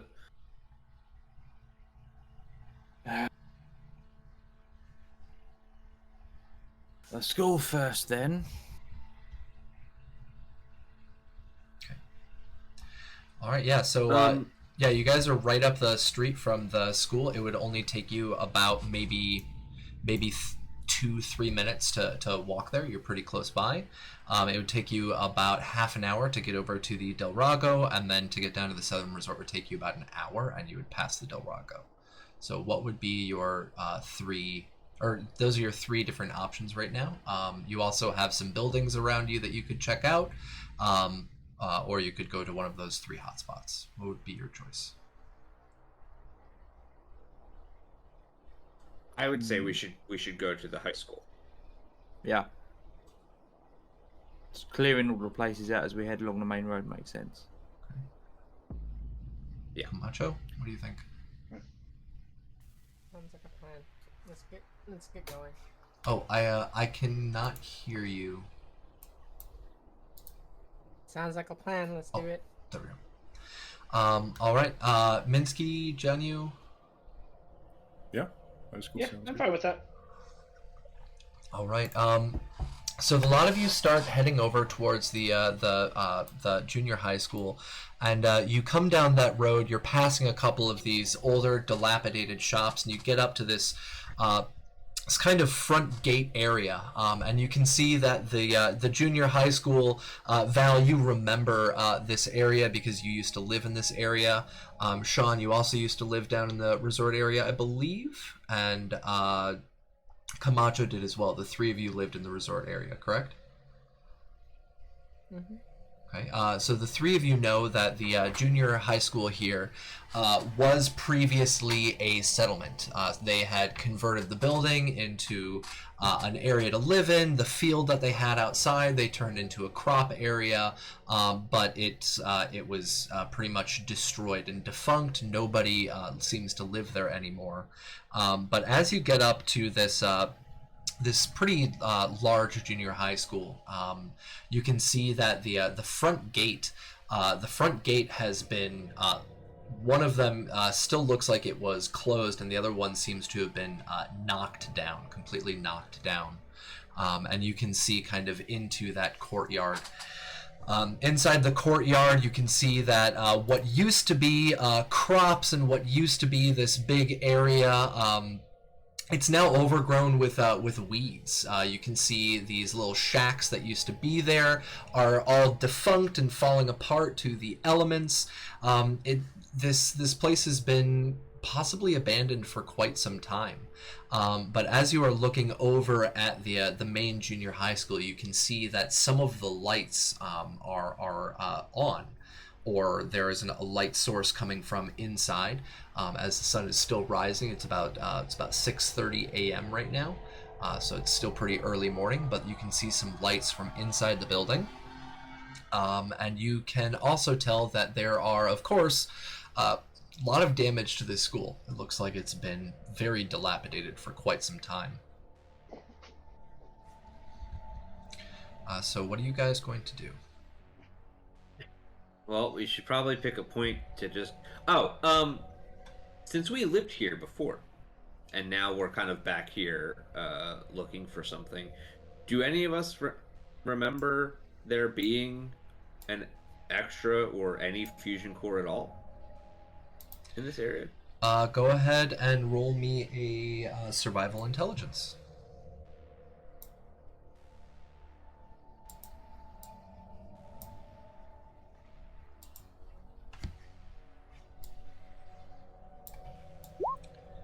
Oh man, this is a really beautiful campus in real life. Oh my gosh. Hold on, I'm gonna drop this link for you guys over in our Discord chat so you can see the IRL location. Pretty beautiful. All right, so we've got Val, Intelligence, Survival, no successes. We've got an 11 and a 19. Sean has a 5 and a 4. And Camacho has a crit success, so we have 2 AP that are being generated from Camacho and Sean. Val, you don't really remember. You had never gone to this school. You had always been kind of told by the folks inside of the area that you were at that only like lesser people lived over at the school, a little bit elitist. You got your own education over by the Del Rago, so you know that area better. But Sean and Camacho, both of you lived right around this settlement, and both of you remember explicitly that they had a couple of generators that they had running there, and we have a crit success. Camacho, you know that one of those generators was a fusion generator.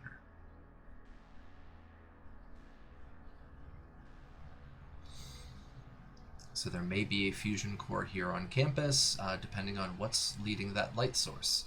It's been abandoned for almost a decade, to your guys' knowledge. You haven't been around here for a while, but you can always go in and check. So what are we going to do? I say we go and find the fusion core, or we go to where the fusion generator was. Yeah.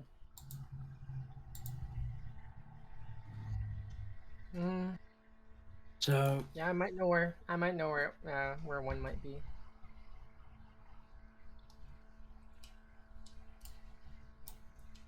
Wanna go take a fusion core in there.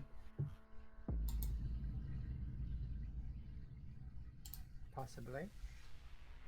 Not sure how much it has left, but it's worth looking at.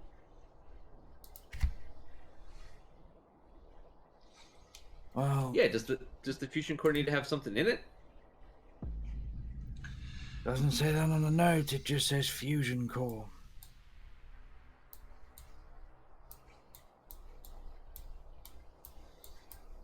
Oh well. Can't say as we're going to find anything stranger than what we found this morning. So shall we? Better Just, knock on some wood, bro. Yeah. As long as they don't melt into the floor. I guess. And yeah, Sean will take point, but make a point of being a little quieter and almost like a scout, so a little bit. All right. So yeah, you're leading up our group. Go ahead and get your guys' selves into your order on here on our tokens. Who's going to be up in front? Who's second? Who's third? Etc. Etc. I think Val usually hangs around the middle. Right. We'll do it like that. Yeah. And Ski will bring up the rear. Yeah. So if we go like top to bottom, as far as Yep. the order in that circle, yeah. It's so cute watching all these little things move on their own. I totally got distracted. Now I'm just walking around Taiwan. Just clicking. It's Where are we freaking going? beautiful here. It's so It's beautiful cool, here, man. man. Yeah. I love it. And yeah, Google is so cool with like the street views and stuff. You can literally visit Taiwan if you want, right in this area. It's a beautiful area, especially during spring and fall. Oh, absolutely gorgeous. But yeah, so we've got our pecking order here. We've got Sean up in front, Camacho behind. We've got Val, Jianyu and Dynamo, and we have Minsky. First thing is that when it comes to Dynamo immediately sees all of these overgrown crops in that field and goes and starts pulling off to the side to start going over to eat. It seems to be quite hungry. It hasn't really had a chance to eat in a few days. So Jianyu, are you gonna let Dynamo go, or are you gonna lead Dynamo over? What are you gonna do? I mean, it's hard to argue with Dynamo. It's a little bit bigger. So I'm kind of thinking that maybe I should let him eat a little bit and maybe forage around for some.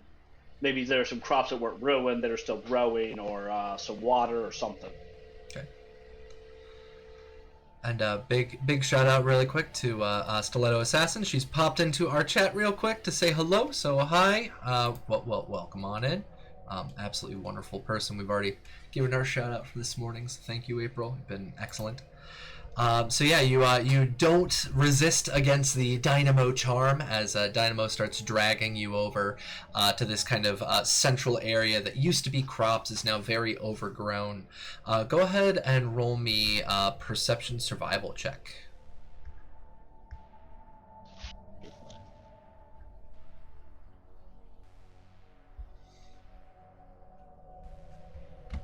Do we have AP? We have a couple, right? Yep. Yeah. I'm going to drop one of the AP. Let's see if we can get some food out of this, or water, or something.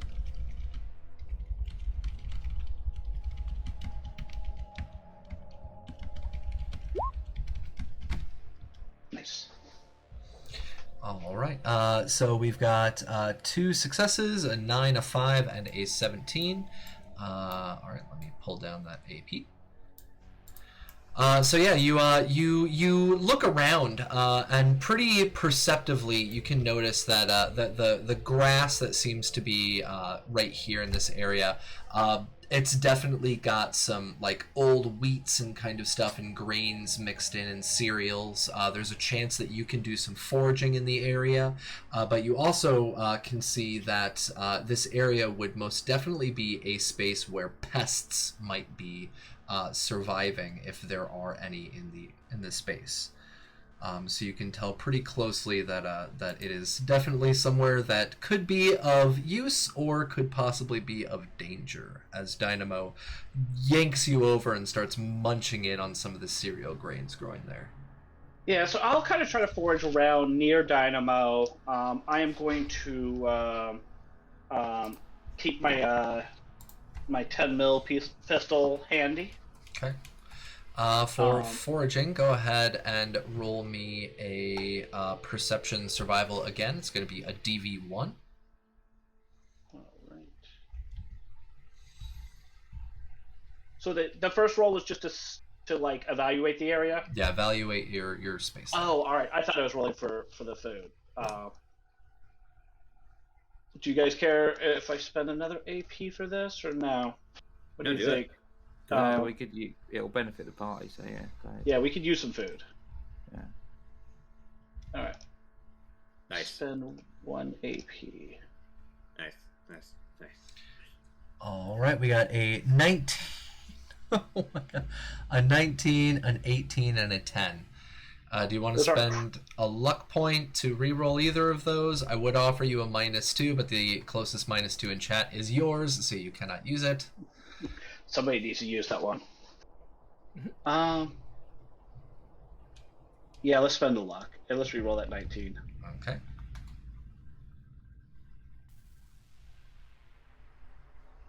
In particular, I'm pretty low on fluids, so it'd be good to have something of that nature. Oh, Ooh, double was success. Definitely worth Nice. it. All right, so that generates back an AP for you. And you've got 3 successes on here, so you're going to be able to find three pieces of forageable stuff here. The first thing that you find is you see a small little plant growing up, and you're able to find one yam tato. One yam tato kind of hanging off the side of this grizzled little plant. You also find what looks to be some soybeans as well. So they had some soybeans and some yam potatoes growing there. And finally you find some cassava root. And so you're able to find one portion of each of those. All right. As you're foraging around and your dynamo is eating on some of the taller crops. Now we've got our John, you focusing in on that. When it comes to everybody else, because he's going to be pulled on over here, Sean, Camacho, Val, and Minsk, I'd love the 3 of you to give me another perception survival test now that you're actually on the school grounds, to get a good look around and see what's in this space. Okay. Because I actually have a 360 view right now of school campus from the middle of their field. So I can actually tell you. Did I hear somebody get critical foe? I'm going to go ahead and spend a luck on mine. How is this possible? He's just blue screened. Look at him. He's... Alright, so Minsky, yeah, go ahead, spend a luck, you can re-roll. 1d20. I have 2 luck. Can I you know what? Fuck it. I'll just take my what could possibly happen in this empty field that I can't just immediately shoot? Sinkhole. Just sinkhole opens up. It's gone. Fuck, you're right. Actually, that's exactly what can happen. Fine, I guess I'll You see 2 tall figures raise out of the no. You just see him open the core book to Dune. He starts getting the stats for the worm out. It's like, fuck it. Yeah, let me It'll find work. my. It's all the same system. It'll work. I'm gonna bring in the Star Trek, and I'm gonna start looking like, oh, where were those guys? Yeah, the worm from Doom. That'll work. There's a thought experiment. Just grab a bunch of 2d20 Modifius books and just Frankenstein a game with all those elements. That sounds fun. Hey, April, is that even possible? Could I do that? Because that sounds like a blast. Should I just start ordering all the books and start throwing the shit together? Will it work? Will the systems work? I can't imagine it wouldn't. Like, if the 2d20 system is solid enough that you could kind of narrate and handwave your way through pretty much everything. Speaking of which, no, I'm just gonna let those double crits ride because I only have 2 points left, and if I get in real trouble, I won't be able to save myself. Okay, your call. That's fine. All right, so give me 1 second. Let me roll on over for generating buildings. New location. Let's get to a school. There we go. All right. So what you guys can see in this space, it's a pretty large. It's a former school. It looks partially searched from what had been left behind. You can also see that some of the building has been partially charred. Oh, ding. So some of the building has been partially charred. The building looks like indoors. It is extremely dark. The corridors themselves have been partially overgrown. There's been boards put up from the previous inhabitants and dwellers. But you can also see that on the buildings that you are looking at, there are two main buildings. The first main building is directly on the other side of these crops. It's got the school's name written in Mandarin up on top. You can see that there is a second floor, a first floor, and what looks like a possible basement area with some broken and smashed up stairs. And you can see on the left hand side there's another building there. It also has a couple of different floors. All of those windows are dark, but the main building itself, on the far right-hand side, it looks like there is some light coming from the second floor, coming through some of those overgrown windows. When it comes to, let's see, when it comes to Minsky, you got a success. Camacho got a success. Camacho got 2 successes. The two of you can tell that the main building in front of you, that's where the light source is at. But that building that's off on the left, it looks as if part of the second story, the second floor, has been collapsed in. So it seems as if a corner of that building has kind of been crushed in and partially destroyed. None of you see any people walking around in this area. You don't see any actual individuals. And as Jianyu and Dynamo are in the middle of, searching through those crops and foraging and eating, they are the only real source of movement that you can tell.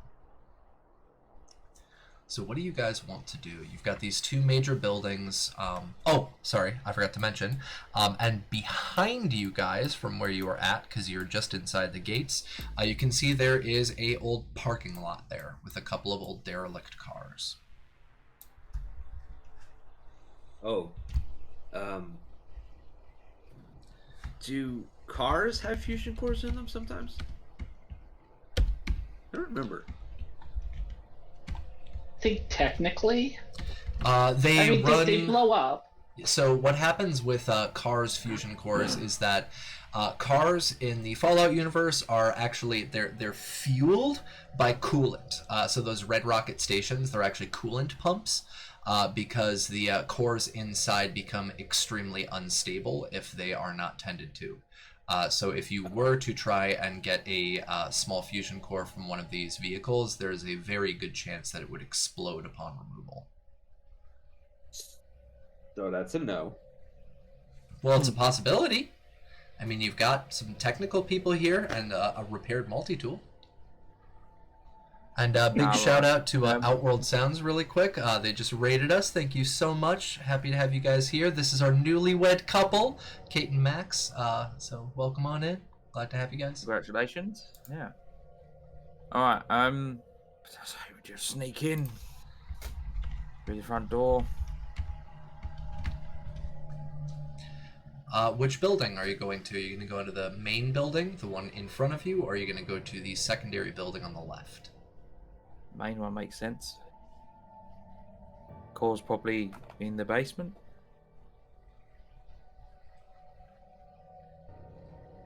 What do you guys want to do? Can follow? I'm following. Just letting Sean lead. I'm just following. Okay. Doing it quiet like, so if everyone can sneak, that would be grand. We can do that. Yeah. Yeah, Val, go ahead and make some more rolls. Give it a try. Man, I might just stay the fuck outside. I'm just gonna hang out with the cow. I don't know if I want you around. Like I don't want me around. you just be standing there, and you're gonna like summon something terrible on us. An asteroid just descends from the heavens. It just he like scratches his head and sits There down you and go. sits on like a nuclear landmine. Oh look, is this a lunchbox? New bottle cap mine. Yeah. Hey, I did get 2 sneak successes, so You just did letting get you 2 know. successes that time. Yeah. That is correct. So on here we've got Camacho on 18 and 11, so it's no successes. Val, you've got 2 successes, 7 and a 3. Thank you. Sean, 3, 16. Minsky, a 6 and a 19. So Val and Sean, both of them are pretty sneaky. Val, you're actually sneakier than Sean is. And as you guys are heading over towards that main building, you see that there's a couple of different ways that you could go. You can see that there is the first floor as you guys are looking in to this kind of shaded area as the sun's finally starting to rise up over the mountains. There's the first floor. There are some stairs that go backwards and then up to the second floor, and then you can see another set of stairs that go down into the darkness of this basement area. So what do you guys want to do? You have 3 possible directions you could go. First of all, Sean will put the shotgun away and draw the pistol because it's silenced. Basement first, I guess, and then kind of work our way up, if anything. Sounds good. Clear it floor by floor. I saw Camacho as well pointing down, so basement Camacho. All right. Sneaky, sneaky. Do we roll again?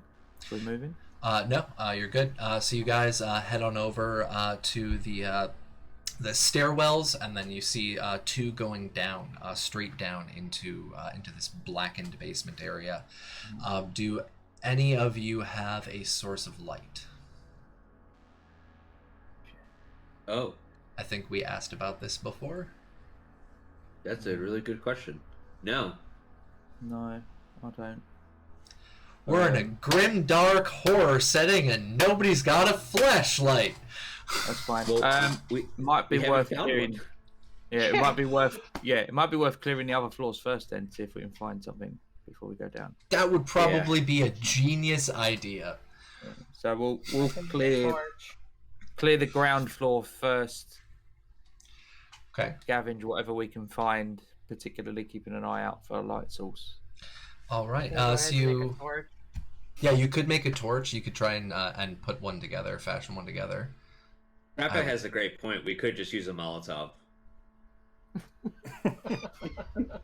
I'm missing that in the chat. Was that It's a bit chat? strong. Oh, Yeah. Why would you? Okay. So, I'll take my baseball bat that I found. I'll reach into my survival kit. I'll tear up some rags or whatever, what I can use to burn, and I'll take my flip lighter. Now I'll light the rags. I'll light torch. Okay. Use a Molotov. Okay, now I finally see it. Goodness. Use a Molotov. Yeah, you could totally just Molotov the hallway on fire. But yeah, so you're going to put together and make a torch. Go ahead and give me a survival intelligence check to properly and carefully make that without setting yourself on fire.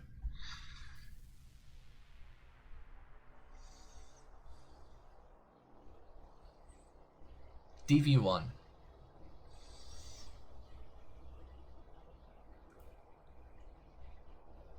There we go. We got a couple of successes.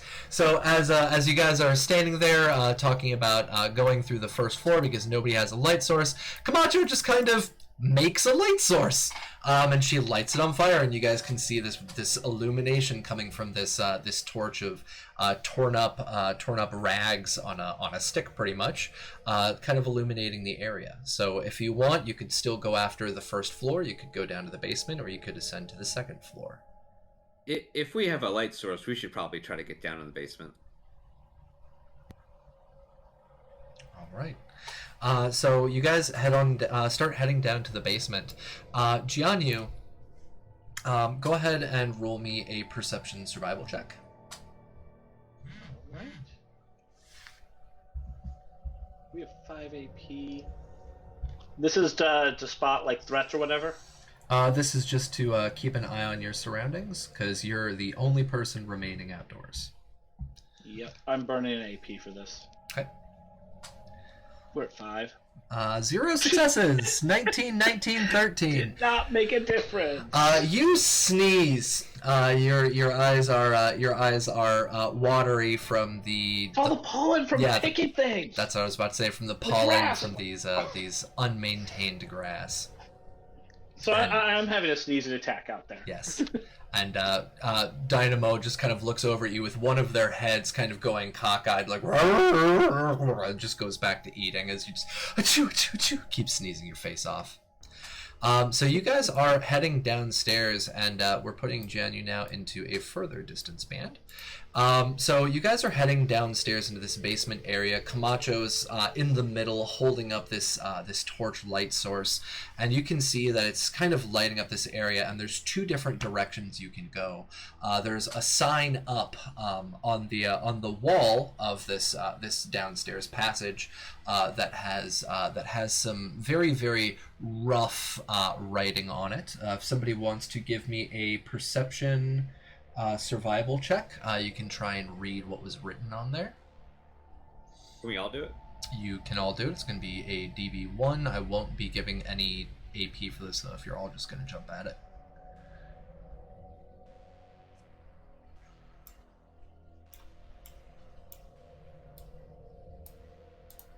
I'm not gonna. Yeah,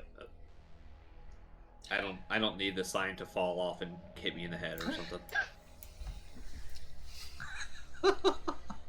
Too dangerous to read the sign. Yes. Minsky beats the shit out of this. Dalton's able to read it. Camacho, it seems like somebody's handwriting was just absolute shite, and you're like, who the fuck wrote this trash? But Sean and Minsky, the 2 of you can kind of decipher this shitty ass handwriting.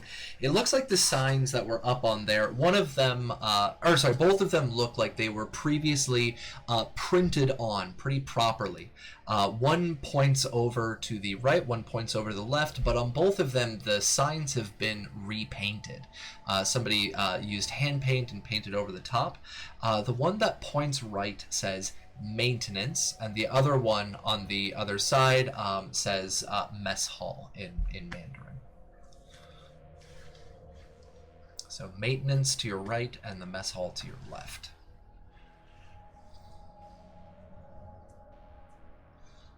You are muted. I can't hear you.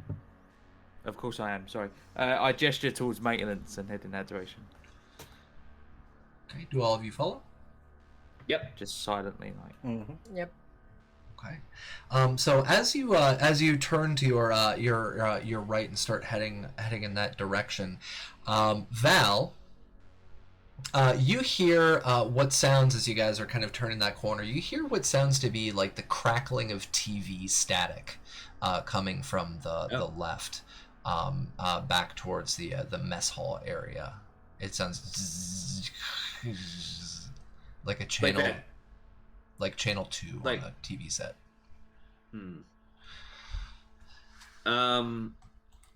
Do they not hear this? You notice it. You discern it because they were paying attention and following along. You're the one that noticed it. I mention it to them that there sounds like there's like an old TV on in the mess hall. So maybe when we come back, we should go over there too, or we should avoid it entirely. That might be the better option. So you point this out to the other people in your little group here, and by the time that the others kind of hush up and try listening in, the sound seems to kind of faded away. They are unable to discern what direction it has come from. Well, it was definitely mess hall, so let's just avoid that for right now.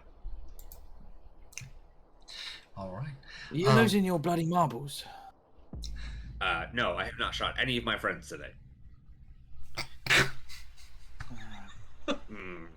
You fucking killed me. Grumble. Let's go. I lost it so hard on that. I loved it. All right, so the lot of you start heading down towards maintenance, and this is a pretty dark hallway. Other than the light source coming from Camacho's torch and the light glow from Minsky's little thruster on the bottom, it's pretty much black in this area. So I'd like all of you to give me a perception. Instead of survival, let's do perception agility test. You can't do that. Sorry, let's do a survival agility test. Minsky, you do not have to because you are flying. Fantastic. Does anybody have dark vision? Ah, man. All right, Camacho, you beat the shit out of this. 11 and a 3. Sean, you beat the shit out of this. A 13 and a 12. Val, of course, double fails with a 13 and 11. Camacho, of course. I said what I said. And so we have Sean, Camacho, Val, the three of you. Camacho, you generated an AP, actually 2 AP because that's a tag skill. So you guys are maxed out on AP right now.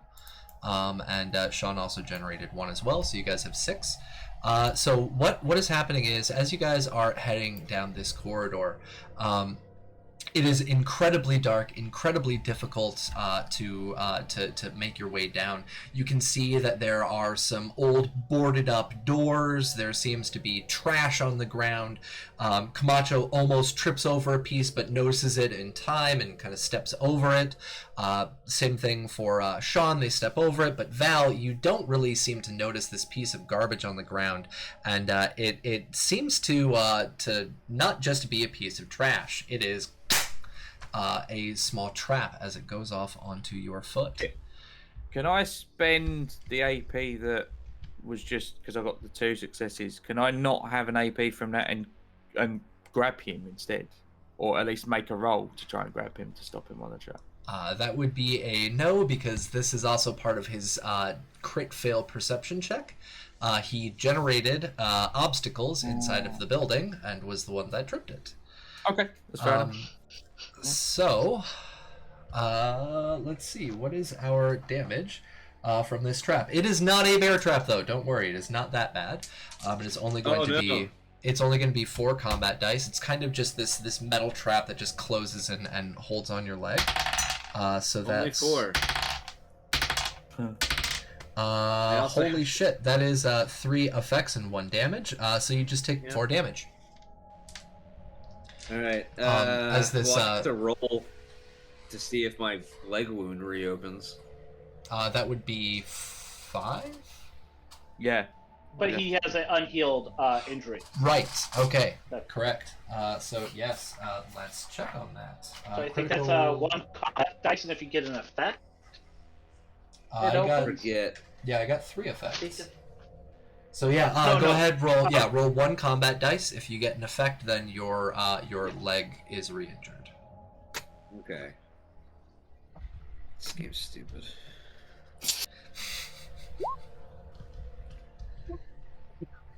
All right. So this metal trap closes up on your leg, and as it closes, all 4 of you inside the room can hear this echoing sound of a as his leg seems to be re-broken, and Val Which falls leg is down.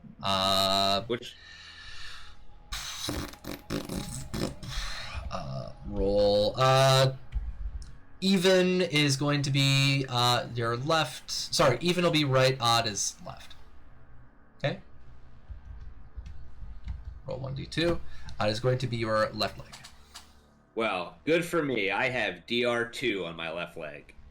Okay, so that'll be just 2 damage, and you resuffer that injury. So Minsky, you're behind him, and you see and hear and he just kind of drops as his leg seems to re-break. He makes like a dog whimper sound, like he's just so defeated.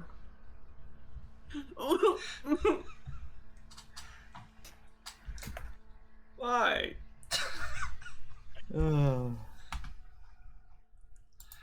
Right. The sound of the bear trap, and Sean just like he's like mid sneak. He's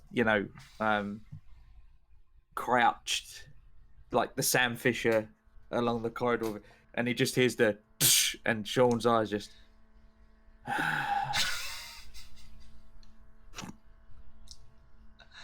Life's still Val. You can't help it.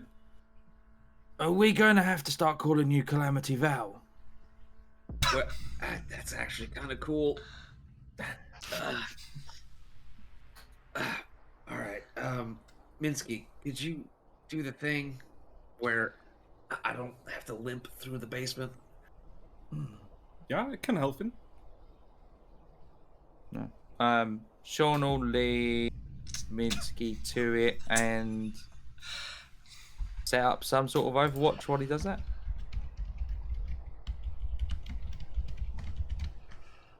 All right. What's that roll again? It is going to be intelligence medicine. DB is going to be I believe it's a 2. That probably gets reduced for you, didn't it? Because of your medical stuff. Yes. Yeah. Minsky crushes it. So he's able to come on over and help it, and he's able to kind of get the trap removed with his claws, and then is able to wrap it back up again. So the critical effect is no longer affecting you. It's intelligence medicine, and whenever a character suffers damage to a location, which has been treated by an injury, blah blah blah. Okay, yeah, so we're good. You have not been healed, but you have been stabilized. So I don't limp anymore. Great. Nope, but All it's right. yeah. Hey, next time y'all step over something and you say like, "Oh, there's a trap there," just like point to it or something, because I got a long rifle. I got to look over your shoulder so that I can shoot, but I am trying really hard to make this not my fault. So, Well, you're failing miserably. Sorry. I know. I hate it here. Ever since you left the dam, this resort area has just been hell for you, hasn't it? That'll be on Val's grave when he goes. Just here lies Val Jacobs. I hate it here. And it might be soon. But we will press further on into maintenance, trying to find hopefully a fusion reactor. Right. So the lot of you continue on down, and don't worry, Val. That was both of the crit fails, so they've both been accounted for now. You're mostly safe unless I roll another obstacle, which is entirely possible. So the lot of you continue going down, and you see at the end of this corridor, there is a locked door ahead of you, and it says on there "power." Up on the top, and it's got a radiation symbol directly underneath it on the top of the door. It's locked. It is locked. Well, I can pick locks.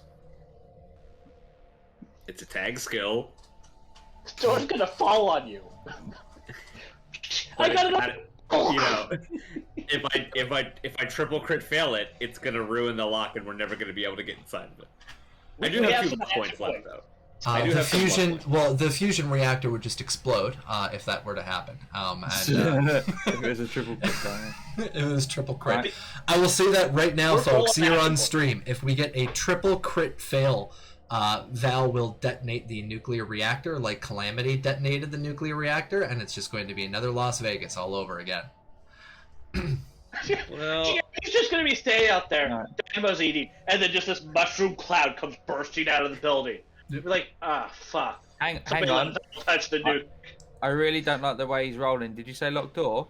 It is a locked door, yes. Sean will approach the locked door, look at the make of the lock, and then go ding, and I will spend a luck point to pull out that key I found and have that be the key to the door. Yay! My players am not remembered. Excellent. I'm not risking it. Awesome. Yeah, you pull out the key and you kind of hold the key up, and in the light of Camacho's torch, you can see on there, etched in on the key, it says maintenance. And you take the key and you slip it in and you turn the lock and you hear as the door unlocks and kind of starts to slowly go ajar. I must have worked here. All right. And we shall head inside. All right. Are all four of you heading inside? Yes. Sure. Okay. So the four of you start heading inside, and hold on one second. Gianni, go ahead and give me another perception survival check since you are outside. Maybe I won't sneeze. Definitely going to spend an action point since we're full. Yep.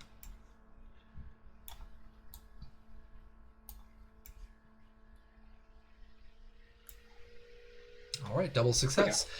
So you can tell here outside of the school that there are a couple of different lights on the second floor that have now turned on. So it wasn't just those the two lights that had been on before. There's now a third and a fourth light indoors that is turned on the second floor. Do I see anybody in the windows or anything? You do not see any people in the windows, no. All right. That's interesting. I guess I'll see if I can get Dynamo moving. I'm assuming since this is a school that like the main halls and everything are double doors. There's no doors. So Taiwan is actually really neat. We're kind of like, I know California, I think, copied a lot of the designs. A lot of the hallways of California schools are like outdoors. That's how all of ours work. Oh, okay. Yeah, so, oh, should I actually... Oh. Yeah, I'm curious. Raven, you still I'm gonna there? kind of... I'm still here. I'm still here. My cam just messed up a minute. Okay. Working it. No worries. Gian, you go ahead and give me a charisma survival or charisma survival. Yep. Try and coax Dynamo to move, and you've got an interested party behind you, Tracy. Yeah, I heard.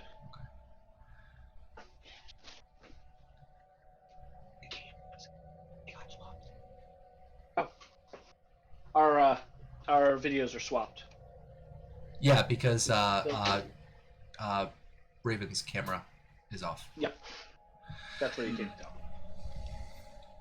Thank you, sir. Appreciate the help. So yeah, you're able to successfully coax Dynamo to start heading over towards the main building, away from the crop field, and you start heading on over. All right. The undead are coming. Crappa. So we have Minsky, we have Sean, we have Camacho, and we have Val, who are down in that area. You've unlocked the door and opened it up, and Camacho and Sean, the two of you are up in the front, and you can see that there is this generator that is there, and stuck directly in the front, you can see that there is a power core that is attached to it that seems to be providing energy. Yeah, clear the corners of the room to check there's nobody waiting to jump out, and then if it's clear, yank the core. All right. Since the two of you are up in front, go ahead and roll me perception survival check, please.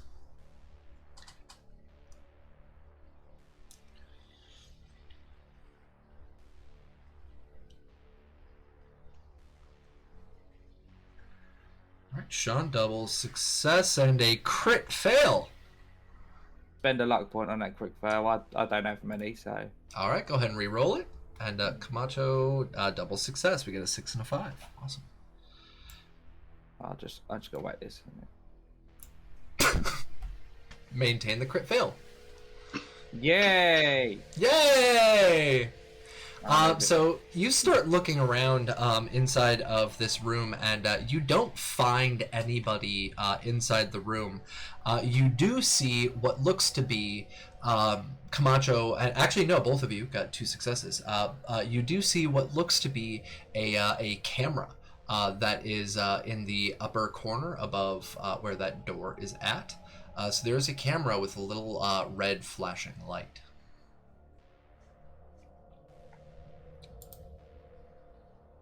Look at it, and then is it pointed straight at the power core? Yep. Yeah. The moment I see it, I'm going to stand up and just flip the camera off and pull the power core out. I was gonna cook it, but All right, go ahead and roll me a repair strength, repair agility to get up to where it's at and yank it on down. Oh, okay, it's like high up. Okay, no worries. and just I hold my torch to it. Yeah, or you could have her melt it. Just let the fire do the work. All right, no successes, and this is where our critical failure comes on in as well. As you attempt to kind of try and climb that door, you are able to grab onto what looks to be an exposed wire, but the insulation on that wire has seemed to have worn off over the last couple of, decades, and you get a nice jolt of electricity into your body as it fires you back down to the ground, and you're going to be taking 3d6 damage. Nice. I've got one energy. What's it? Yeah. On my arm. Okay. Cool. Good. So I just rolled 5 damage, and a paralysis, a stun. So you are on the ground, kind of convulsing and twitching for the next, what is it, 1d6 rounds? For the next 3 rounds, so for about 10-15 seconds, you're just on the ground convulsing. That's fine. Yeah. So, yeah, all right. I'm assuming that's energy damage because it's electricity, and Yes. and I've got my tough clothing gives me some damage resistance against that, so I'll reduce that to 4. Yep. Take that damage. All right. Yep. Cool. All right. And, Yeah, we're done. By the time you stop twitching, the lot of you can kind of see that he's like, there's some smoke coming out from underneath his tough clothing. Looks kind of like Minsky did earlier. Yeah. Doing this. Minsky doing a robotic laugh. Ha, It's ha, ha, ha, ha. Somebody else want to try and get that down. Right. Val's gonna try to hit it with this machete, I guess. Anyone? Oh, Camacho, you also had a suggestion as well, and you're a little bit closer. Do you want to fall through? I'm just gonna walk over and hold my put the camera to the torch. All right. So yeah, you hold the torch up, and it starts melting the front of that camera, and you can hear it crackling and sizzling as the internal electronics start cracking and getting destroyed, and eventually you see it spark a couple of times, and that red light kind of melts off the front. PTF. Well, my logic was pulling the core would cut power to the camera. That's why I just went for that's the what I was core. thinking. Fair enough. Yeah. It's purified now. I'll look up to the core then. So it's like up. It's like in an elevated position. Yes. It was above the door, staring over at the generator. Oh, I'll try and get that down. No. Hold on. Okay. Where's the fusion core? It's in the middle of this room. Yeah, so it's not up. No. The generator's on the ground. I was talking about the It's camera. It's up. The camera. Yeah. Sorry.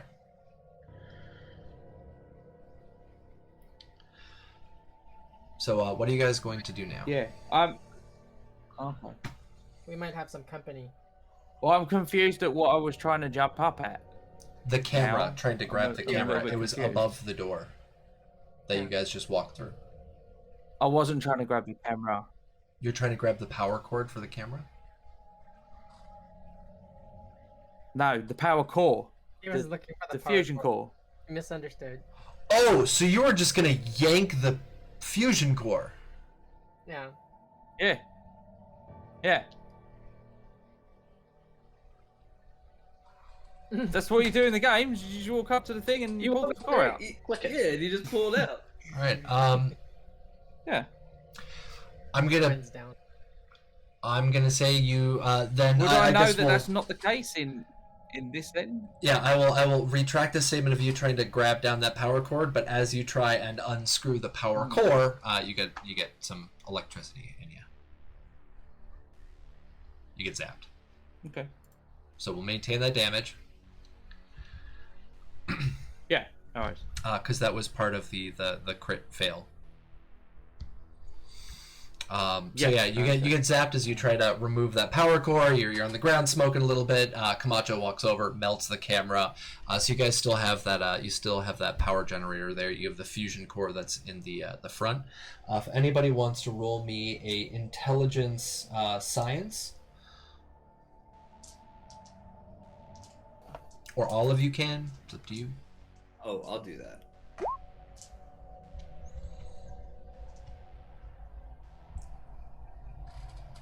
Did Val just get a crit fail? No crit fails. Okay, congratulations. No, I just didn't do anything. Oh, Yeah. nobody did anything. You need John, you there. I'm probably not Can I- going can I- Well, I- I'm gonna, I think, burn a luck and re-roll one of those. Okay. Oh my god, how is it that all of you are failing? 0 successes I've only out got of 5. 4 people.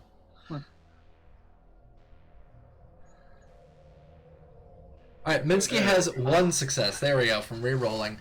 So, Minsky, you know that you're actually... you're not supposed to just grab a electrified power core with your bare hands. You are supposed to turn off the terminal first before yanking it. Otherwise, you could get electrocuted.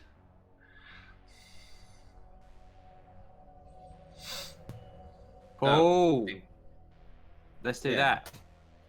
Smooth move. Why don't we switch it off first? Do you want me to shoot you again?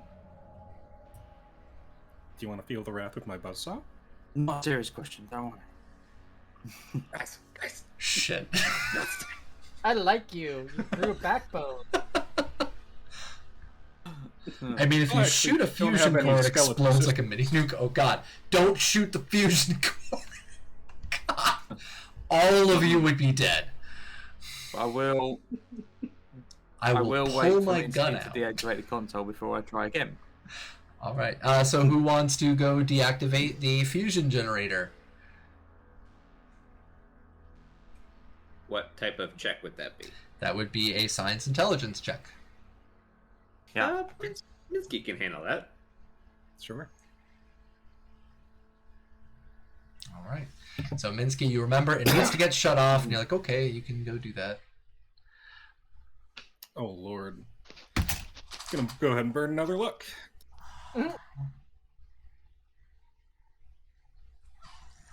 You're so awesome. We got an 18 and a 20 again. Okay, at least it's not another 20. I was about to start crying. So Minsky shuttles himself on over and tries to deactivate the power console, and does not seem to be able to do so. The generator is still running, and I need 1 sec. no worries. You actually can see that the power output the power usage is now increasing. You can see a little voltmeter showing that the wattage is increasing from what's being drawn from the power core. So you can actually see that on the console right now. And this is actually, I'm going to, intelligence science, we got Okay. Camacho comes over, tries to assist, and Camacho also seems to be unable to turn off the power console. She comes on over, tries pushing a couple of buttons, and you can see that the that voltage is still increasing for the usage. But this is actually where we're going to be ending off our session. I gotta get going, and we also all need bio breaks again. But what's happening is that we have Camacho, we have Minsky. The two of you are trying to turn off this fusion generator after we had Sean getting electrocuted from the fusion generator. We have Val trying not to touch anything lest he get another crit injury and possibly like blow off his arms or kill everybody in the vicinity. And Jianyu, this is where we're going to be ending off. Jianyu, as you are walking up to the school, you can hear, as you're walking up, you can hear what sounds to be some voices coming from that second floor. You hadn't seen anybody through the windows, but you can hear a couple of voices coming down the corridor and coming down those stairs from the second floor. You can't really tell what they're saying, but you can hear that it's at least two people talking to each other. And that's where we're going to be ending our session, folks.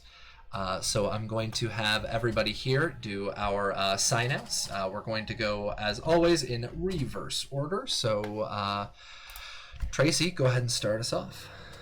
Yep. So I'm Tracy, your StinkBomb007 on Discord, Twitter, etc. And I play Jianyu. And our team is the best team in the Wasteland. We get more complications than anybody else. So, yeah! Which reminds me, we probably should come up with a good team name for us. You know. So. I don't know if I want that. Well, Logar, go ahead and outro yourself, not wanting that. I am Logar the Yogar. You can find me on Twitch and on Twitter, and on Instagram you can find me as Twig and Logar for pictures of my cat. Please come and hang out Sunday nights where we play Starfinder, which is D&D in space. It's a great time. We're doing a special Valentine's Day episode this Sunday. Hopefully it's going to be good. And I really enjoy this game. I really enjoy this game. I hope that's genuine. Say it several more times. Convince yourself. Very That's okay. enjoyed. This is fun. I probably laugh more at this game than any game I play lately. Oh, Like, Yeah. Because it's just so ridiculous what we get into when we're trying to not be ridiculous. Yeah, a grim, dark campaign setting, and I've laughed my ass off more during our, 2 months of playing this than I have during our 8 months or 9 months doing Nomads. My God. Team Avril Lavigne, because it's complicated. Oh my God. Pretty good. Pretty good. John, go ahead. Yeah, I'm John. I played your newly revitalized Nurse Handybot Minsky tonight. You can find me on the Cybernation Uncensored Discord as Johnny Drop, in the chat here as Other Sandman 3096, and you can find me here Fridays for Fallout and Saturdays for Cyberpunk Red. Oh, and also you can check out my SoundCloud at Arxon if you'd like. Awesome. Raven.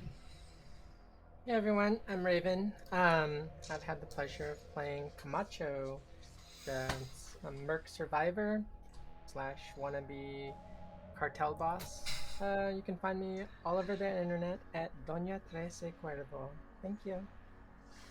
Awesome. Thank you. And Mark. Yeah, Captain Mark 87 on Discord. Find me here every week playing International Man of Mystery Sean Dalton. You can find me on Capricious's Cyberpunk stream playing Jack Combs the Rocker Boy, and over at twitch.tv/Heroes in Theory for D&D, where I play a magical con man named John Vanian. Except for this Sunday when we're doing a one-shot because the Super Bowl's on and we've lost half of our players.